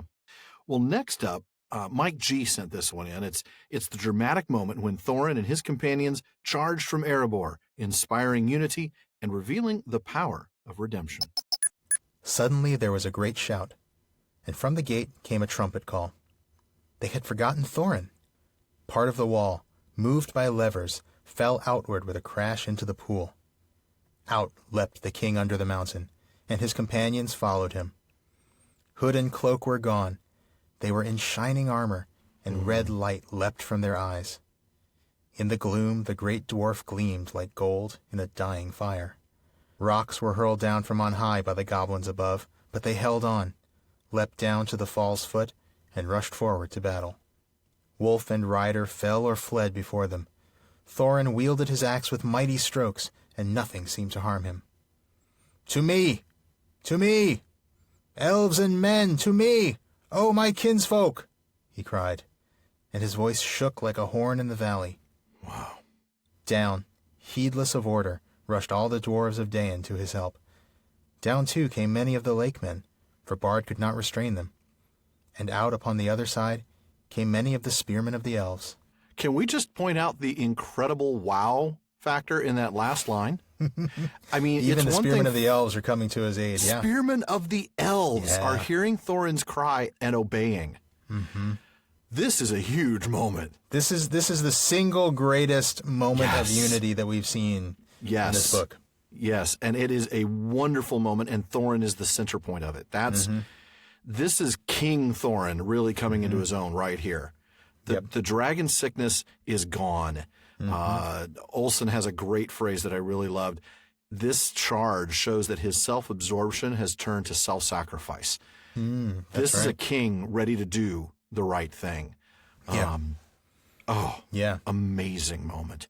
And I love this. You know how one of the lines we get in the prophecies is about that gold would flow from the gate of the mountain? Do you notice how Thorin's described? that he gleamed like gold in a dying He gleamed fire. like gold in a dying fire. Well, that's a good catch. That's so cool. So cool. You know, what it made me think of was from Lord of the Rings, Theoden's last charge. Yes. Oh, yeah. Do you remember that? Fey he seemed, or the battle fury of his fathers ran like new fire in his I'm veins. getting chills just hearing it. Then the last part of that, his golden shield was uncovered, and lo, it shone like an image of the sun, and the grass flamed into green about the white feet of his steed. That so you is even get that right. image of the flame, yeah. Oh, the flame and the gold. And And even if I recall, Theoden actually has the rallying cry, the to me. To me, Eorlingus. Yeah. Yeah, Wow. that's a cool connection, but you're That's right, an it really excellent does. catch.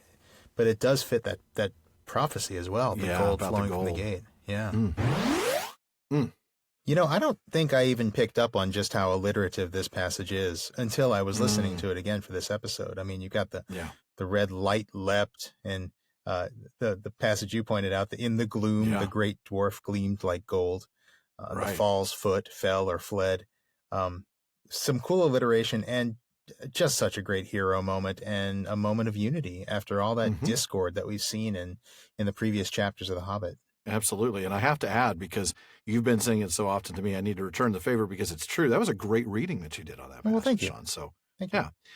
that really is a powerful moment. After all the dragon sickness, all the posturing against the elves of Mirkwood and the men of Dale, Thorin finally does the right thing, the kingly thing. And boy, does he ever. And I loved your observation that ties this into the charge of Theoden, by the way. That was just a really excellent observation. I enjoyed being able to hear that a second time. So Thank you for that. Yeah. It was a lot of fun picking up on that. And it was just a great passage, a new favorite passage for me. Yeah, it really is. Now we're going to transition from that to a couple of clips from our Christmas special, which was, recently re-aired. We've had a lot of folks who enjoyed that. This evergreen special episode has become a listener favorite.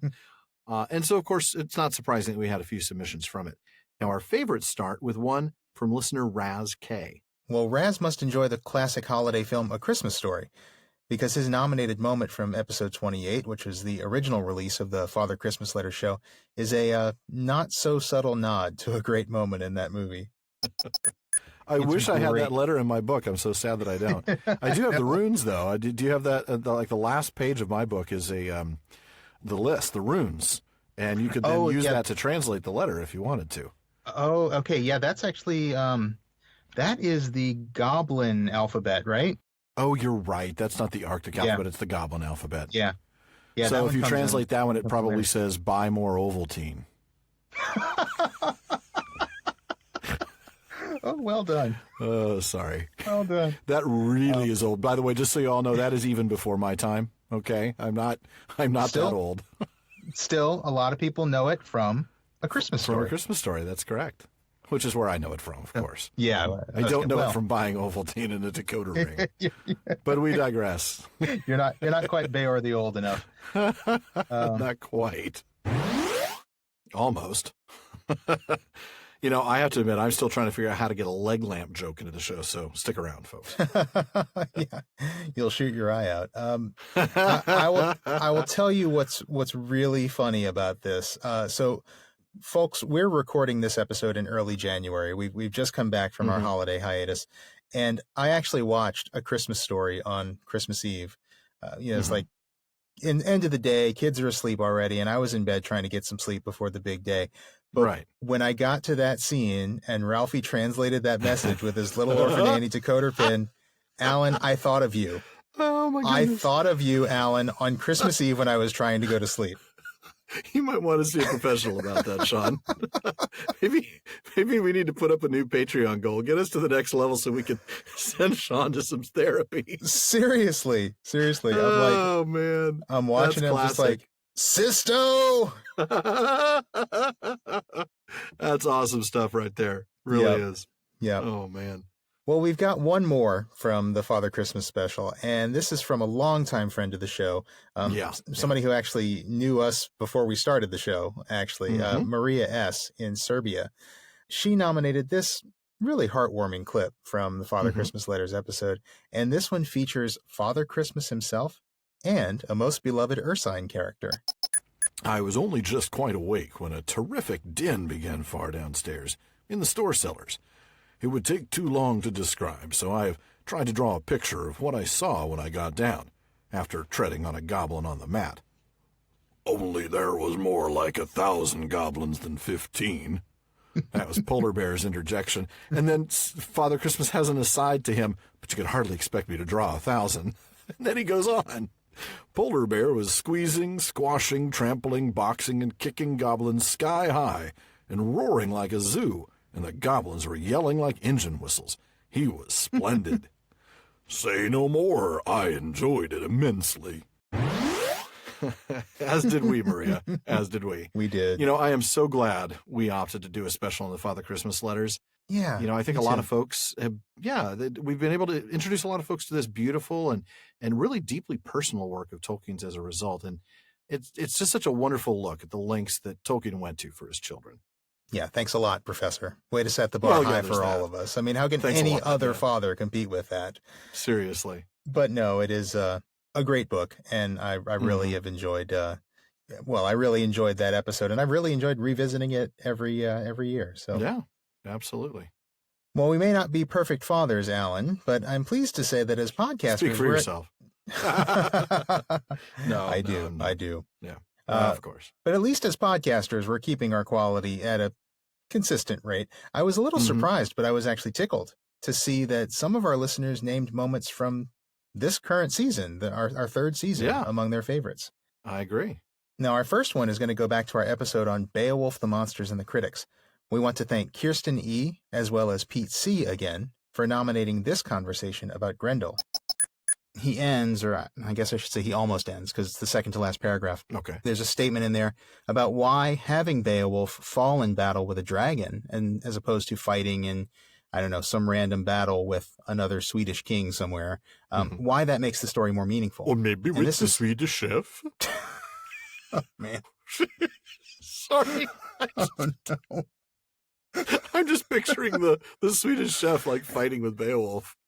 He's like throwing bananas at him. And swords. Oh, I was thinking like he's just flinging swords and spears up in the air like when he cooks. Right, exactly. Oh, there's an image for you. Yeah. Borg de Beowulf. But our apologies to our Swedish listeners. Thank you for your patience. Our apologies to the entire nation of Sweden. Well, yeah, and everybody else. And to the Henson estate. Yeah. Yes, that's a very good point. We might have to apologize to them with our lawyers. We might. But anyway, this is really beautiful. It is. Tolkien says, "It is just because the main foes in Beowulf are inhuman that the story is larger and more significant than some imaginary poem of a great king's fall. It glimpses the cosmic and moves with the thought of all men concerning the fate of human life and efforts. It stands amid, but above, the petty wars of princes, and surpasses the dates and limits of historical periods, however important. At the beginning, and during its process, and most of all at the end, we look down as if from a visionary height upon the house of man in the valley of the world. A light starts. Lixt se leom over landa fella. The light shines over many lands, is the translation. Well done, I think. And there is a sound of music. But the outer darkness and its hostile offspring lie ever in wait for the torches to fail and the voices to cease. Grendel is maddened by the sound of harps." Wow. You're not kidding. That is a beautiful passage. And it would have been more beautiful had I not made that silly joke about the Swedish chef, but it did kind of write itself right there. But, you know, we got there in the end. We did. And I don't know whether you said that right, but it sounded beautiful. So I'm going to assume you did those pronunciations correctly. I'll go with it. Somebody tell me if I didn't. Yeah, and somebody will. I can guarantee you that these days. We help me help myself. There you go. So what I'm getting from this, what makes us human, what provides the circle of light, things like the joy of music that we hear in the harps, the fellowship, the camaraderie, those are the things that hold value. The fact that the outer darkness and its hostile offspring are waiting, and the fact that we as mortal men, we got to one day die, those things may be true, but we embrace life all the more for that truth. Yeah. That's the way, that's how I'm hearing this. Yeah, I think so. I think it's I think if you remember, it was the sound of revelry in the hall Right. that made Grendel mad. Yeah. It made him kill. And so I think Tolkien is reminding us that yeah, there is this darkness out there waiting for us, and it will ultimately come and get us. We are going to die. Right. But we can only die. We must die with our backs to the wall. Mm. And I love the fact that he ends with this sound of harps, because that tells me, kind of like to your point, that we should just keep on playing. Right. Yes, it makes Grendel mad, but don't stop. Let him come. Men will fight. Men will die if they have to with their backs to the wall, but at least they're going to fight. Yeah. And you can bet that they're not going to be bullied into stopping the music. No. They're not going to stop playing. Grendel's going to come and kill us anyway. Yeah. Might as well enjoy the sound of harps, Exactly. the sound of revelry, the fellowship, the camaraderie, the parties in the hall, so to speak. Yeah. Mm. While we're alive, let's go ahead and enjoy that life. And Right. Surely people are thinking, oh, there's some other Lord of the Rings, obvious applicable imagery Moments there. Yeah. Moments there. Let's enjoy the company of others while we're in that circle of light, and let's also go out and fight Right. for that circle of light to stay lit. Yeah. I find that lovely, and I find there's just so much resonance there with the Lord of the Rings, and I think it's the beginning of that passage is important too, because it does say that if Beowulf just fought humans, the story wouldn't have as much impact. I think No, you're right. because his foes are supernatural, that's really what makes it resonate for us so much, and maybe How that's does he what put makes it? it more It timeless. glimpses the cosmic and moves with the thought of all men concerning the fate of human life. Yeah. Yeah. Well, and I like that it surpasses the dates and limits of historical periods. It makes it more timeless. It makes it a timeless story. Yeah. It's not just the story of, a king who fought in some actual historical war. Yeah, you're right. It's even the difference between something like, Beorhtnoth, Beorhthelm's son, which is a historical, historical story that Tolkien wrote a drama about. And that has a lot of the same kind of themes that we find in places like Turin and in Lord of the Rings. But doesn't it have more of a timelessness when you take it out of that historical context and you put it in a secondary world? Yeah. And I think that's kind of the point. I think that is the point. You're right. I mean, and boy, that does certainly have much of that northern spirit, that fight with your back against the wall sort of thing. Yeah. And again, this really reminds me that the darkness is what gives the light its value. This contrast between the darkness and the light, it's really one of those things that makes Tolkien's works, well, utterly timeless, like we talked about in the clip. Yeah. Yeah, it really is. And I do really love this clip. I mean, again, this is one of those that, although I know a lot of our great moments are funny moments, it's nice to remember some of these serious ones as well. And yeah. I think all the greatness of it really is from Tolkien's words more than our take on it. Yeah, but always. But it was one of my favorite discussions on the show so far. And honestly, I think it would have been on my short list if I had nominated any clips myself, which I didn't, because we had enough. Is that a veiled criticism at the fact that I nominated one? Because we've got one coming up. We do have one coming up. I wasn't going to spoil that, but yeah. No, it's okay. Truth is, honestly, anyone that I would have thought of had already been nominated. So yeah. It Me was too. It was just so many of my favorites, and there's some great stuff in here about fellowship and things like that just has a lot of resonance right now with what we were talking about with Lord of the Rings. So I'm glad it came up. I'm glad too. Well, Pete C. sent this next one in as well. Now, he's the same one who picked the Grendel clip, but he also picked the Need of Wood gag. So we know he likes both the serious stuff and the funny stuff. There you go. In the meantime, he thought we'd let that whole Need of Wood thing slide. He thought wrong. He thought that was just a joke submission, but oh no, we ran. That's right. No, we're just going to repeat it over and over again. We might even include it in our blurb for the episode. I don't know. Anyway, I'm kidding. I tease. Yeah. This clip is also from our episode on Beowulf. Now, it's a discussion about that really potent image of the circle of light. Pete says that our conversation helped him get a new perspective in Tolkien, especially in Book 5 with, as he says, the preparations for a desperate battle against a monstrous enemy, and how the enemy is, albeit temporarily, defeated. There's another point in the essay where Tolkien says something else, which is another pretty famous passage, and I think it's probably my favorite just because there's some great word nerdery in it, and there's some great Old English that I'm probably going to mispronounce, so here we go. Well, I'm glad you're doing it, not me. Yeah.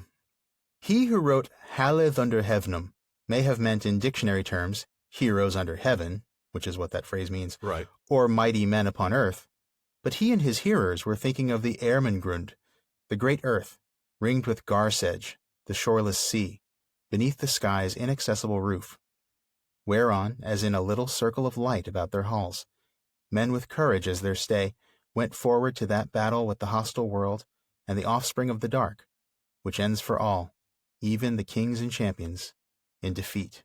Mm. I know, right? It's Yeah. A striking image. The circle of light, this circle of light in the darkness is such a powerful image for me, and I keep coming back to this. Yeah. And this idea of man at war with the hostile world. We talked about that a few minutes ago. And knowing that all ends in defeat. Yeah, all ends in defeat because the hostile world is surrounding us. We men, humans, are on an island in the darkness. This little circle of light around our halls, our civilization, and all around us are monsters. Yeah. And defeat is inevitable. It's always going to end in defeat. That's true. And that's what we see with Beowulf. He starts out young and vigorous, and he wins all this fame and this fortune, and he dispatches these monsters like it's nothing. Yeah. But then in this last episode, he gets old and he dies in battle. That's right. So you see that death is inevitable. He still goes and fights the dragon. Sure. Even though he is likely to be killed, and I think that's the point. But death is inevitable. That is the point. He faces his inevitable fate, but he faces it with courage and acceptance. If he's going to die, which he will, we all will, he might as well go down fighting. He doesn't give in to despair and fail to act as he should. It's a very Germanic thing. Yeah. We see the same thing with the Viking obsession with death. We talked about this with Tom Shippey in the last episode, the sort of gallows humor, laughing shall I die. Yeah, that whole concept. This acceptance of their fate led the Germanic heroes to a kind of courage and heroism that's unique to what Tolkien calls the northern spirit. He says, it is the strength of the northern mythological imagination that it faced this problem, put the monsters in the center, gave them victory but no honor, and found a potent but terrible solution in naked will and courage. So potent is it that while the older southern imagination, and by southern he's talking about southern Europe, so Greece and Rome, this older southern imagination has faded forever into literary ornament. The northern has power, as it were, to revive its spirit even in our own times. It can work, even as it did work with the godless Viking, without gods, martial heroism as its own end. But we may remember that the poet of Beowulf saw clearly, the wages of heroism is death. Man, I love that line. The wages of heroism is death, yeah. Such a great moment, and a great introductory comment by Pete. Thank you for that, Pete. I have to say, although it's not the kind of thing we want to hear. Well, yeah, you're not going to see this on a Hallmark greeting card anytime soon. No, you're certainly not. And it's not what we want to think about when we're reading, an escapist work. Tolkien, using that word because Tolkien did, like The Lord of the Rings. The idea of this defeat being temporary, the idea of man at war with the hostile world, and his inevitable overthrow in time. It's just so key to understanding Tolkien's work, and I'm glad we had a chance to talk about it. Yeah, it really is, and it reminds me, frankly, of how we missed the boat in season 1 by not including Beowulf as being equally foundational to On Fairy Stories. I know. Yeah. Really have to thank Dr. Flieger for that. I'm glad we were able to take on something as difficult as this. I know we only touched on it. A real pro would do a whole season on Beowulf alone, and I don't think we could have done it justice if we did try to tackle it in season 1. I think you're right. Yeah. Really, we weren't ready for it. Yeah, thinking back to our discussion on Fairy Stories, I don't think we did that justice. I think we left a lot. Yeah, I think we left a lot of stones unturned on that. Yeah. Yeah, we really did. But, being able to experience this, to read this, and to really get into it, I found it very insightful to the rest of the Legendarium. It really serves as that counterpoint. Like Dr. Flieger says, Tolkien was a man of antitheses, and this was really an important example of that. Yeah, it really was. And I like to think our podcast is a show of antitheses because not all of our listeners' favorite season 3 moments were long and serious. Some of them were actually pretty short and silly. Yes. In fact, speaking of me butchering Old English, how about this next one, Alan? Folks, you know that anytime Shawn reads Old English, that's a good thing. But when he tries to count the long hundreds, well, comedy gold ensues. So we have Alan S. from California to thank for this one. the Old English words for the numbers 70 through 120, which would have been the second half of this long 100, all followed the same pattern. And I can't believe I agreed to read these words, but you get things like 170, 180, all the way up to 111, 112, and I'm probably horribly mispronouncing those. Well, maybe. But I don't know. I felt like I I count got on one hand the number of people who will notice that, though. I felt a little Swedish chef creeping in towards the end, but that just happens when I'm speaking Old English. Or Wooten, Gleaton, Glouten, Globen. Little Def Leppard there for you. Def Leppard, Rock of Ages. Yeah, absolutely, man. Yep. I mean, if you're going to count in a foreign language, that's where you're going to go. That's right. Yep. Oh, man. Who was the mysterious Alan S. in California that we have to thank for this clip? I know nothing. I see nothing. Anyway, I really don't know why I agreed to count in Old English, but I am glad I did. I'm glad you did too, but I have to tell you, I was hearing that lead into Rock of Ages from Def Leppard from your very first Hund Seventig or whatever it was. Yeah. That was really great stuff. Thank you. Oh, fun stuff. Always glad when I can be unintentionally funny. Well, the next one comes to us from Allison M. in Massachusetts. She asked that we include this clip in which I compared Smeagol to Alan's favorite punching bag. And it's one of Shawn's best under the radar catches, too. Yeah, I know. He didn't just find his way to the heart of the hills. No, he wormed his way like a maggot. Such a way with words. Indeed. I have to say, his looking for great secrets, I have to say it reminds me of Feanor. Oh, yes. Remember Feanor? This is back, chapter 5 or 6? Yeah, one of those. Of the Silmarillion? Where he was going all the way out to the borders. Going to the borders of the dark and the cold shores of the outer sea. Seeking the unknown. Yeah. This strikes me as very Feanorian. You're right. It sure does. And just the way that Smeagol seems to, he's only interested in sort of the material world. He's only interested in getting to the secrets of things below him. I don't know. It just strikes me as very Feanorian. That is interesting. It's materialistic to a really extreme degree. Well, we did miss the obvious material world, material girl reference to Madonna, though. As penance, Shawn, I'm thinking that you now must sing it. Oh, my. But on second thought, probably better if you didn't. But it was a great catch, I have to say. And it's one of the things I love about doing the podcast with you. We each come to this show with a wealth of perspectives and experience, having read Tolkien's Legendarium over the years so many times. And it gives us, every once in a while, a brilliant moment of analysis. Well, not to interrupt your kind moment of friendship, but let me just say that if I were to sing that song, I would probably do it something like, "You know that we are living in a material world, precious, and I am a material golem." Now I'm picturing Madonna, but with this sort of really golem-y looking face. It's kind of weird. Yeah. And now you don't love doing the podcast with me anymore. No, I don't. No, truly, my friend. I agree. I love the fact that we each come at the text a little differently. And it leads to us each spotting different things. Just kind of having these slightly different angles on things. And sometimes we say smart things about it. And sometimes really cool. we do. Broken clocks right twice a day, right? That's absolutely right. Well, before we play this next clip, we just want to extend our humblest apologies to yet another musical artist, my fellow New Orleans native Louis Armstrong. This one. Bruce, you know where we're going with this one. Yeah, Bruce B. from California didn't think we'd humiliate ourselves enough on this show. Well, we proved you wrong, Bruce. But he wanted us to play this clip. So for context, this came up while we were answering a question in Barlaman's bag about the Oathbreakers.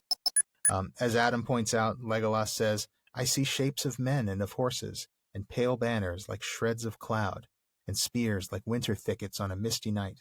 I see shapes of men and of horses too, and pale banners, I think to myself, like shreds of cloud. Oh man, that's and beautiful. Spears like winter thickets on a misty night. Sorry. And I think to myself. What a wonderful dead. Oh man, bad stuff. Terrible. I'm so sorry. That is terrible. That's awful. We're gonna get letters on that one, man. We probably will, and well deserved. Look, that just came to me. What can I say? I might have been able to go on too, but my pride prevented me. A bit like my bit with the Old English counting a little while ago. I'm not sure why you did it, but man, I sure am glad you did. Oh, goodness. Well, Jerry B. from the UK sent this next clip in. In it, Shawn has a stunning and insightful observation that Jerry says blew his mind.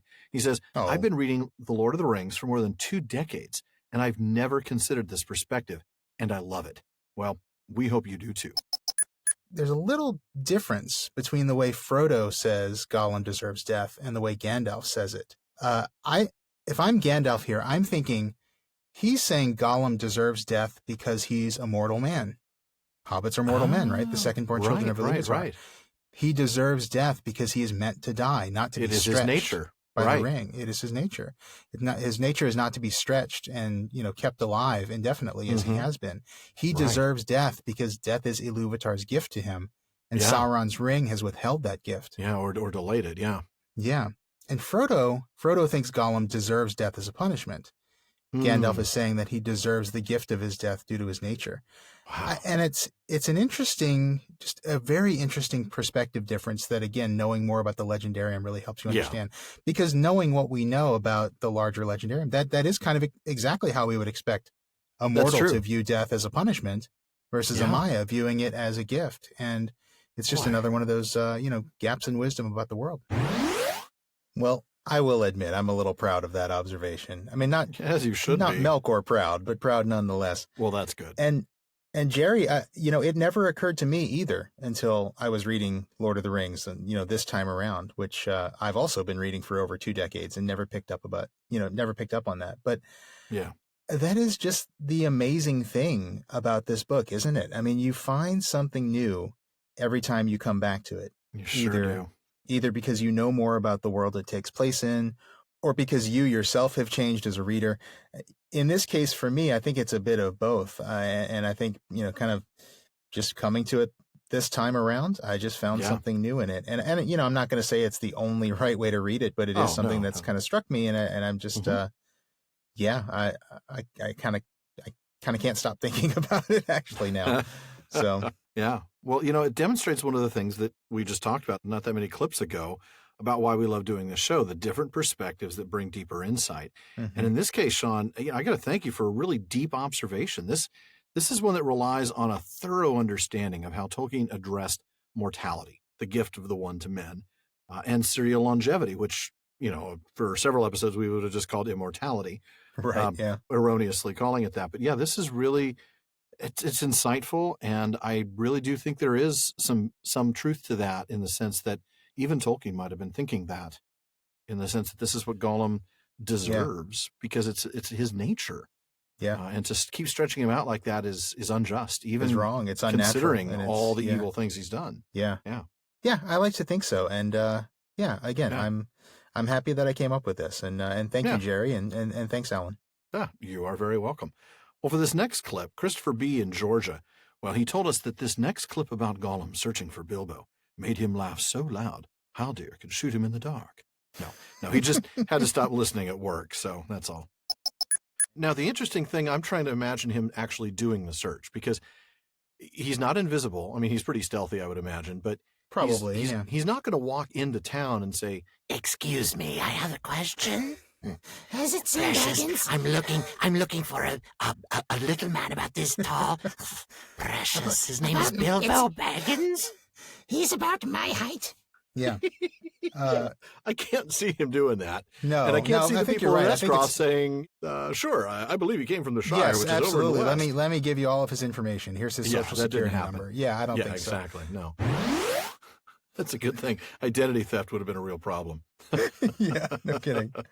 I always find it fun when we have a chance to do Gollum voices again. Oh, yeah, always. I love it so much that I've actually started doing my Gollum voice to my kids randomly just to weird them out. You do that too much, though, and your wife's going to tell you can't even do that either. Yeah, that's true. It's going to fall into, not a good idea. Right up there with Iago. That's right. Well, I had to think about the way Gollum was approaching, the way we discussed the possibility of how Gollum would be approaching learning more about Bilbo. And I just had to imagine that Smeagol Gollum's private detective agency was not going to be a smashing success anytime soon. I mean, talk about your low charisma roles. I mean, yeah. or even your low intimidation roles, really. It's not going to work. No, don't quit your day job to go be a PI, Gollum. No, not going to work. No, Gollum, PI. Worst Tom Selleck show ever. driving an old Ferrari around Hawaii with a Hawaiian shirt. Mm-hmm. Yeah. And the big, thick, bristling mustache. Yeah. Yep. Well, folks, we're getting close to the end of this episode. We've got a few more left. This isn't the last one or anything. In fact, we're kind of getting to our final 5 now. And I have to say, we have saved the best for last. And we're going to start this final 5 with one that was suggested by several of our listeners. Mm-hmm. And we'll give the hat tip to AMC from Pennsylvania because she was the first one. Right. It's one of the most intense and heart-wrenching moments, the confrontation between Fingolfin and Morgoth, and it's definitely worth listening to again. Absolutely. Then Fingolfin beheld, as it seemed to him, the utter ruin of the Noldor, and the defeat beyond redress of all their houses. And filled with wrath and despair, he mounted upon Rochalor his great horse, and rode forth alone, and none might restrain him. He passed over Dor Newfauglith like a wind amid the dust, and all that beheld his onset fled in amaze, thinking that Orome himself was come, for a great madness of rage was upon him, so that his eyes shone like the eyes of the Valar. Thus he came alone to Angband's gates, and he sounded his horn, and smote once more upon the brazen doors, and challenged Morgoth to come forth to single combat. And Morgoth came. That was the last time in those wars that he passed the doors of his stronghold. And it is said that he took not the challenge willingly. For though his might was greatest of all things in this world, alone of the Valar he knew fear. But he could not now deny the challenge before the face of his captains, for the rocks rang with the shrill music of Fingolfin's horn, and his voice came keen and clear down into the depths of Angband, and Fingolfin named Morgoth Craven and Lord of Slaves. Therefore Morgoth came, climbing slowly from his subterranean throne, and the rumor of his feet was like thunder underground. And he issued forth clad in black armor, and he stood before the king like a tower, iron-crowned, and his vast shield, sable unblazoned, cast a shadow over him like a storm cloud.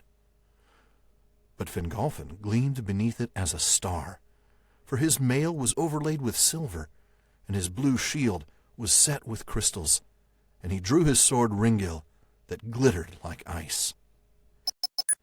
Then Morgoth hurled aloft Grond, the hammer of the underworld, and swung it down like a bolt of thunder.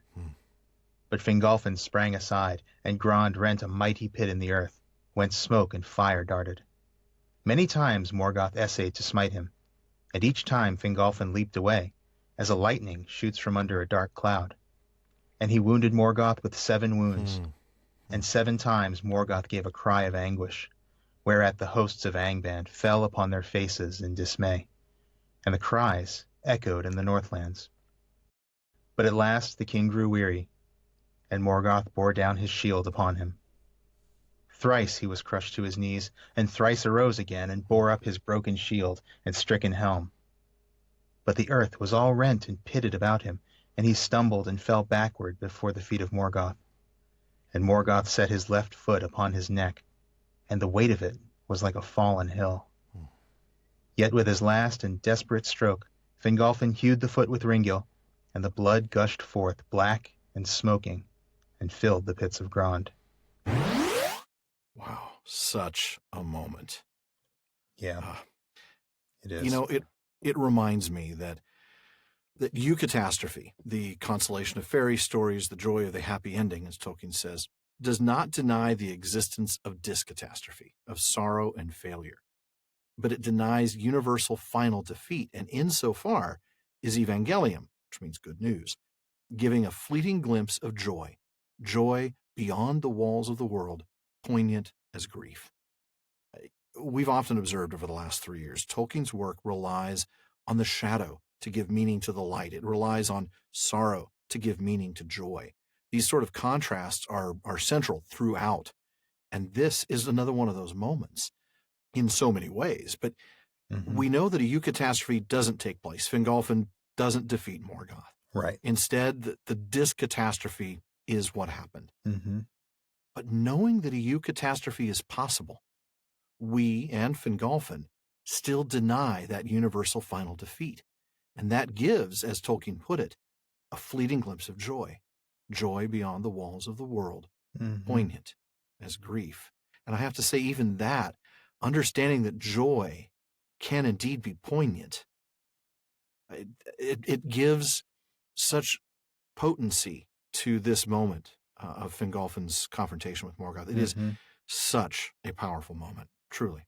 Yeah, it really is, and very well said, and just a great connection back to the contrast of eucatastrophe and discatastrophe. I mean, I think, for me, listening to it again, these passages are full of contrasting imagery, and so I think you're spot on with that analysis. The contrast, right? As I'm thinking of it, as I was listening just now, the sound of Fingolfin's horn versus the pounding on the brazen doors. Fingolfin's bravery versus the cravenness of Morgoth. Oh yeah, he didn't want to come out. No, he didn't want to come out. He had to. And just the visual contrast between Morgoth's black armor, his iron crown, his sable shield, versus Fingolfin, who's all light. He's got silver mail. He's got a blue crystal shield. He's got this glittering sword, Ringil. You've even got things like lightning shooting under a dark cloud. This real interplay of light and dark. And one of my favorite Tolkien-related pieces of art ever is John Howe's painting of this scene, which is called Fingolfin's Challenge. And you really do see that contrast in that work. Yeah, it's all over this scene, and I just think it's really fitting that you found that deeper spiritual contrast in the midst of a very visually and I guess sensorily contrasting conflict between light and dark. That really is a tremendous moment, no doubt. Yeah. Well, we've got more, folks. The next one is another poignant moment, and this one was nominated by Matthias A., who says that this is his favorite poetry in all the Silmarillion, observing Finrod's longing for Valinor, Finrod's willingness to hold to his word, and noting that the power of song here recalls even the music of creation in Ainulindale. And I'm going to go ahead and read this. You said it was going to happen, right? That I was going to read poetry. Yeah. Here we go. This is we're starting you off strong. We're letting you let's get it out of the way for you. Dive right into the deep end. But another reminder of how powerful song is this great passage. So, thus befell the contest of Sauron and Felagund, which is renowned. For Felagund strove with Sauron in songs of power, and the power of the king was very great. But Sauron had the mastery, as is told in the Lay of Lathian. He chanted a song of wizardry, of piercing, opening, of treachery, revealing, uncovering, betraying. Then sudden Felagund there swaying sang in answer a song of staying, resisting, battling against power, of secrets kept, strength like a tower, and trust unbroken, freedom, escape. Of changing and of shifting shape, of snares eluded, broken traps, the prison opening, the chain that snaps. Backwards and forwards swayed their song. Reeling and foundering as ever more strong the chanting swelled, Felagund fought, and all the magic and might he brought of Elveness into his words. Softly in the gloom they heard the birds singing afar in Nargothrond. The sighing of the sea beyond the western world on sand of pearls in Elvenland. Then the gloom gathered, darkness growing, in Valinor the red blood flowing, beside the sea, where the Noldor slew the foam riders, and stealing drew their white ships with their white sails from lamplit havens. The wind wails, the wolf howls, the ravens flee. The ice mutters in the mouths of the sea, the captives sad in Angband mourn. Thunder rumbles, the fires burn, and Finrod fell before the throne. Then Sauron stripped from them their disguise, and they stood before him naked and afraid. But though their kinds were revealed, Sauron could not discover their names or their purposes. Once again, a really powerful moment, and very well read by you again.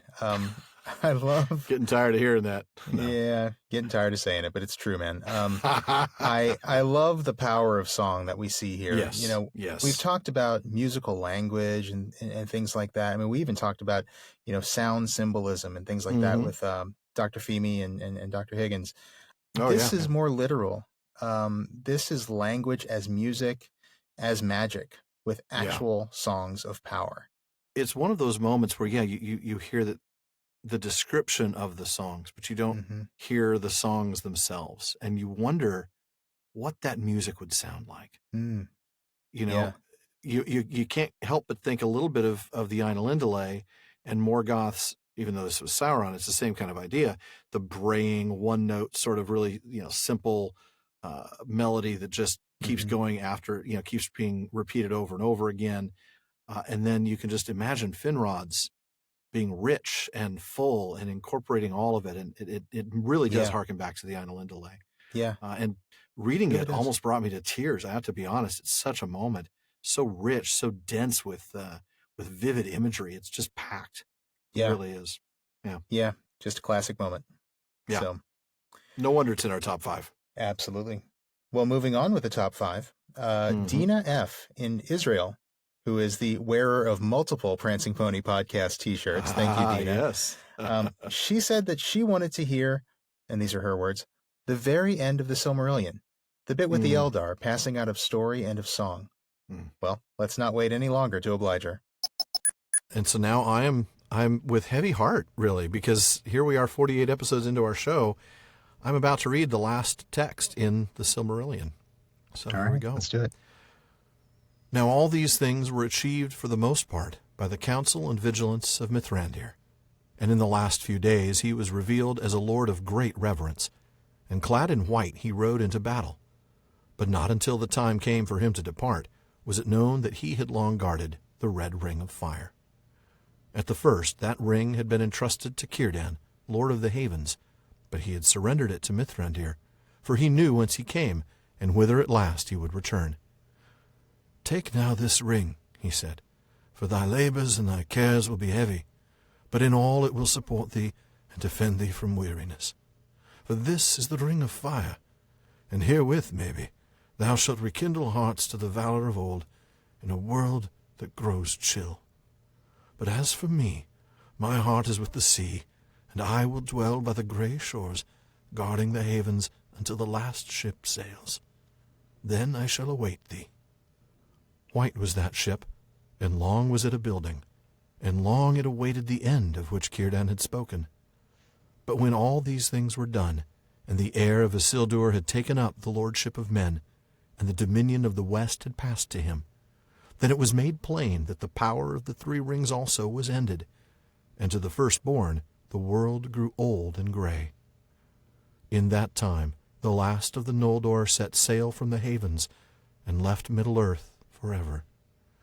And latest of all, the keepers of the 3 rings rode to the sea, and Master Elrond took there the ship that Círdan had made ready.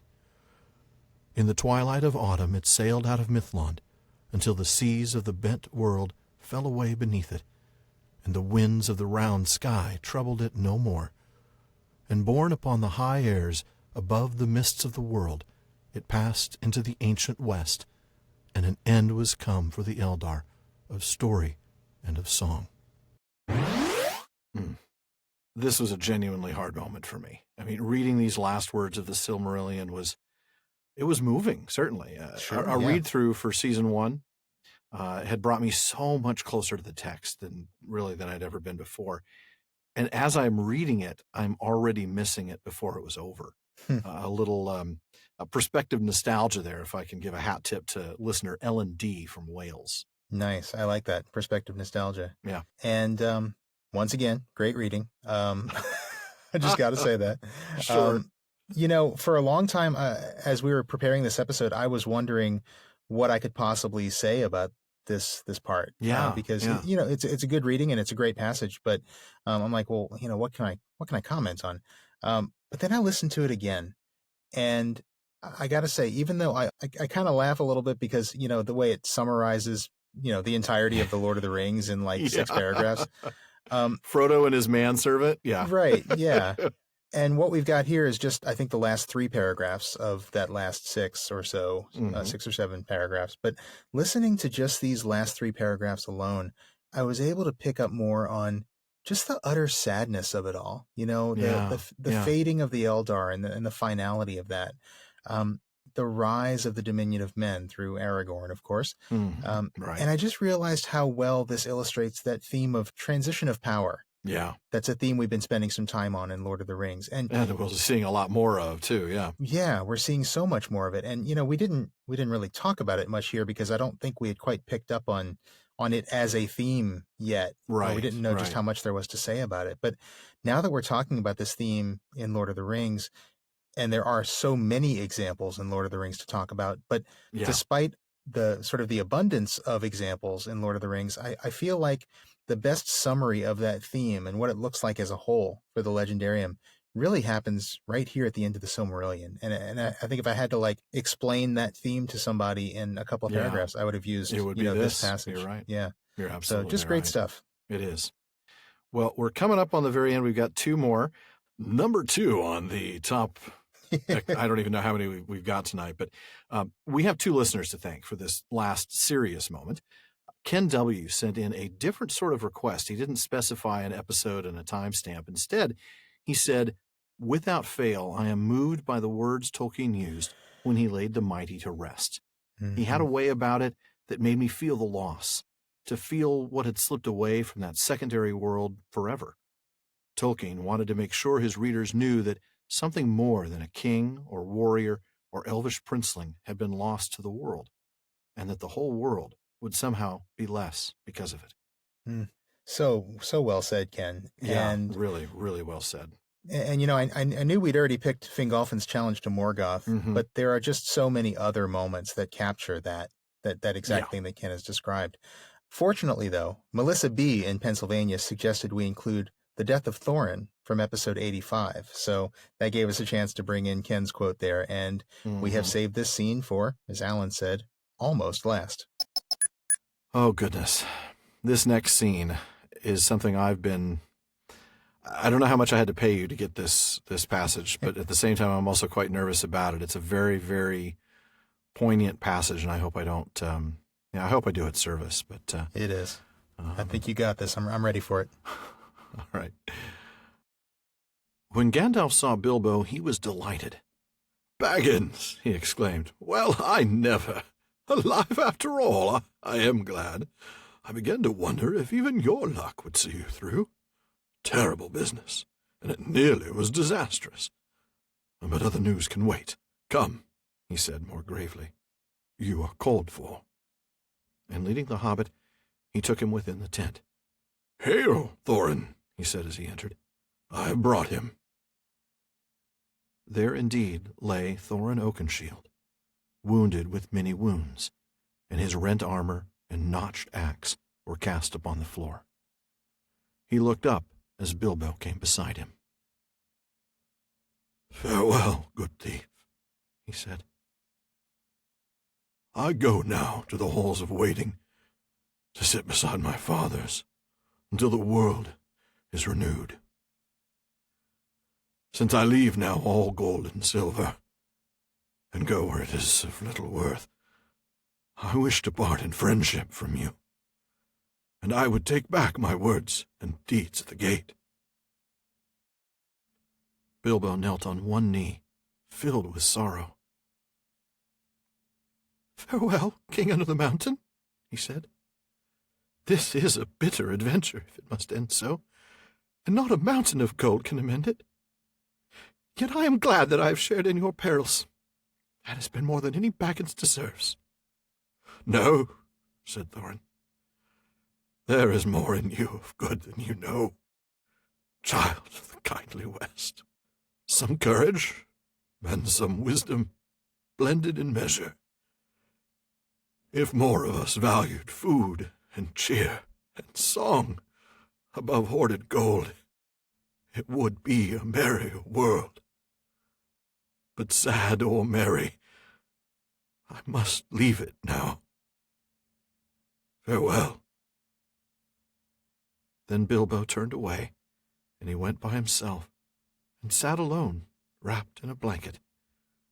And whether you believe it or not, he wept until his eyes were red, and his voice was hoarse. What a roller coaster of a scene. I mean, it starts off with this happy reunion of Gandalf and Bilbo, and then goes straight to the tragic as we watch Thorin die. But man, what a death it is. And again, Ken's words are so demonstrated, here when you hear a clip like this. They really are. You feel that loss. Yeah. And I'm sorry I keep saying it, but again, a great reading. Thank you, sir. I do appreciate it.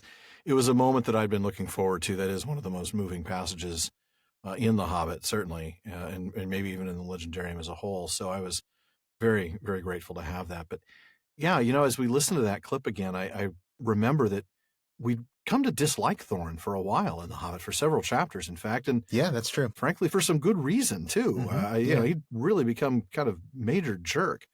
But his death is another moment that speaks to the tremendous power of redemption that we see throughout the Legendarium. And in many ways, it reminds me, or I guess foreshadows for me, the moment we're going to see at the start of season 5 with the passing of Boromir. Yeah, yeah. Prideful man who made some bad choices, but then redeemed himself at the end with his actions. It is a beautiful and timeless truth. And really, I am just grateful to have been able to have a chance to read that passage. Yeah. And a great connection between those two scenes. And yes, I cannot wait until the passing of Boromir at the beginning of season 5. Yeah, that's a moment. I will not be able to get through that without actual tears. I'm sure. Yeah, I'll be the same. This one even had a few, but the Boromir scene will definitely bring those out for sure. Definitely. Well, it's time for number 1, isn't it? It's time for number 1. And folks, we lost count of how many people nominated this clip as their personal favorite. We stopped keeping track around like 15 or so submissions. Yep. Some of the first who submitted it, though, were Mary D. from Oregon, Melissa B. in Pennsylvania, and Robert M. in California. So we wanted to give them a little hat tip. Yes, this has become an all-time classic, and yes, we will try to find a way to revisit this again in the future. But in the meantime, here is just short of about 4 minutes of comedy gold. Can you imagine having Gollum's voice as a voice on your GPS? I mean, if you still have a GPS, I just use my phone now. Yeah, I know, I do too, but yeah. Download a Gollum. Turn right at the next light. It missed the turn, precious. It missed the turn. It did. Turn around, you. Turn around.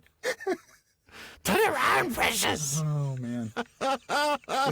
Oh, we should record one of those. That would be hilarious. We should record like a whole series of GPS voices for... Oh, yeah, we could have... Rome. Yeah. You should have made a right when I started saying this. It would be the absolute worst navigator voice. And when you're speeding, Treebeard tells you, don't be hasty. So hasty. That was kind of a gimme. I just had to go for that one. Yeah, he would definitely tell you not to be hasty. That'd be hilarious. We digress, but this is a fun one. I'm trying to think of something. I know. I want to come up with more. Oh, man. Saruman. I am not bothered by red lights. I am Saruman of many colors. That's awesome. Now we have truly digressed. We have totally, I mean, but that's good stuff, really. That's fun. Let's be honest. Exactly. Yeah. How fun would that be to have? I'm telling you. I mean, again, though, Treebeard would be the most horrible navigator. Would be the worst navigator to get. In 2 miles, prepare to turn right. Now. He'd start singing poetry about the landmarks. Oh, the water tower on the corner of Maine and Washington. Oh, You're passing by a grove of trees that may be the end. Why? Anyway, that's fun stuff. But yeah, the golem one, I really love that. That would be hilarious because then the navigator could get in arguments with itself.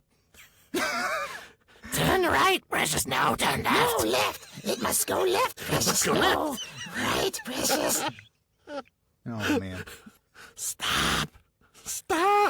No, go, he says. Oh, man. Yeah. If I could just get a Gollum voice for my Echo, I would be happy. Oh, wouldn't that be awesome? Maybe Amazon can make that happen. Maybe, they've got the rights now. Mm-hmm. How hard would that be? You could say, Alexa, we need more paper towels. Right. We hate it. We hate it forever. Right, exactly. Stop making me order paper towels. Making messes again, Precious. Oh man, this is so much fun, and yet we have to at some point get back to the story. We have to stop, don't we? And also we have to apologize to everybody listening to this whose Echo just ordered paper towels for them. Yeah, I hadn't thought about that. Because she will. She will. She absolutely will. Oh man, and she'll have no problem with it whatsoever. Like, okay, done. No. Yep. 12 packages will be sent to your house, and all. They will be billed. Next day. Yeah, exactly. Oh, good heavens, that was hilarious. What a great digression that was. So they get... Let's reel it back in now. Yeah, this thing's way off course now. I'm still laughing. Oh, man.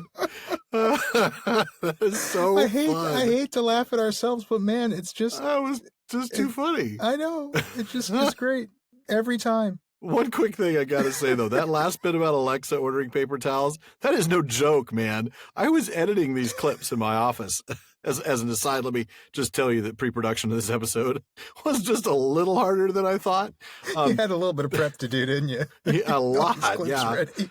All these clips with the sound effect transitions and shortening them up so we could fit them into time spans. But when I played this clip, my Echo immediately ordered a 12-pack of Bounty paper towels. I kid you not, man.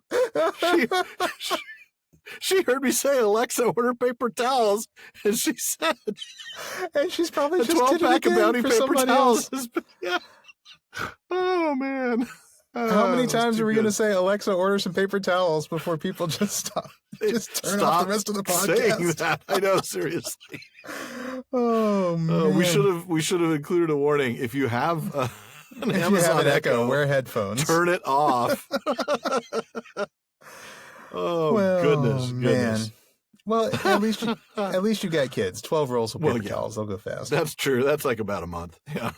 Oh man, seriously, I have to say, this is just as funny to me again. Oh yeah. The umpteenth time around as it was the first, and yeah, just one of the many reasons we have fun doing this podcast, folks. Absolutely, man. That was a lot of fun, and the whole show was just a lot of fun. Yeah. Thanks again to all of you who submitted your favorite moments from the show. It was really hard for us to narrow down your choices to make a reasonable length episode. And I think we even failed in making it a reasonable length episode. I think so, yeah. And even with that, we still left just a ton of great nominations on the cutting room floor. But hopefully you have all enjoyed this little trip down memory lane. But that does wrap it up for this episode of the Prancing Pony Podcast. And we hope you'll join us again next week when we start our next 11-1 episodes with Book 1, Chapter 6 of The Lord of the Rings, The Old Forest. That's right. And folks, we're not going to do Barlaman's Bag tonight because this episode has gone on long enough. Yes. But before we go, we do want to give you a quick reminder about the Fellowship of the Podcast. That's our family of supporters over at Patreon. By the time this releases, I suspect we'll have actually reached our next goal of setting up a Discord server, which is going to give our patrons a chance to listen in live during a recording. It's going to be plenty of opportunity to laugh at our slip-ups and our bad jokes. Not to mention a sneak peek at an upcoming episode. You'll get to hear some of the best moments of the next 111 episodes before anybody else does. How much fun would people have had listening to this one? I know. Being recorded as we we commented, because what you don't know, folks, is while we were playing the clips, we were commenting over them. We're not going to include those comments because it's too hard to tell whether you're hearing the current or the old past when you're clip. hearing the clip or when you're hearing us talking over the clip. But there were some pretty funny moments, and I'm sure that would have been a really hilarious one on Discord. But if you want to get in on that, if you want to be a part of that sort of laughter and early knowledge, early information, be sure to visit patreon.com/prancingponypod. Now, don't forget, when you join at the Gift of Gondor level or higher, you'll get access to exclusive content like full-length bonus episodes every quarter and short postscripts to our chapter-based episodes. And if you're in the market for a new Tolkien book, please check out the official library pages at our website, theprancingponypodcast.com. We've put together a set of links for our listeners to all the Tolkien books we've ever mentioned on the show. Mm-hmm. And if you wouldn't mind posting a review on iTunes, we'd be grateful for that. It increases our visibility. That means more new listeners, more great questions for Barlaman's Bag, more discussion on social media, and all that wonderful community stuff we love about this podcast. Absolutely. And finally, we would really appreciate you sharing us on social media, Facebook, Twitter, Reddit, internet forums, wherever you hang out and might find Tolkien fans. Tell them about our show. Well, folks, that wraps it up for another episode, but thank you again for listening. And thank you for making our common room on Facebook such a fun place to spend time. We want all of you to be a part of this conversation, and it does not stop when the episode ends. See the comments, questions, corrections, and more on Facebook at The Prancing Pony Podcast, on Twitter at Prancing Pony Pod, and on Instagram at Prancing Pony Pod. And a very special thank you to our patrons at the Kierdan's contribution tier, DeMay in Alaska, James in Virginia, Tamsin in Minnesota, Emily in Texas, and Chad in Texas. Thank you all. Make sure you don't miss any episodes of the Prancing Pony Podcast by subscribing to the show through iTunes, Spotify, or your favorite podcast app. And one last thing as always, don't forget to send your thoughts, comments, and most of all, your suggestions on any GPS voices we should add to our repertoire to Barlaman at theprancingponypodcast.com, and we'll try to get them into our next show. Well, folks, however long we've had, and it's going to be a long one, it's still far too short a time to spend amongst such excellent and admirable listeners. But until next time, farewell, friends.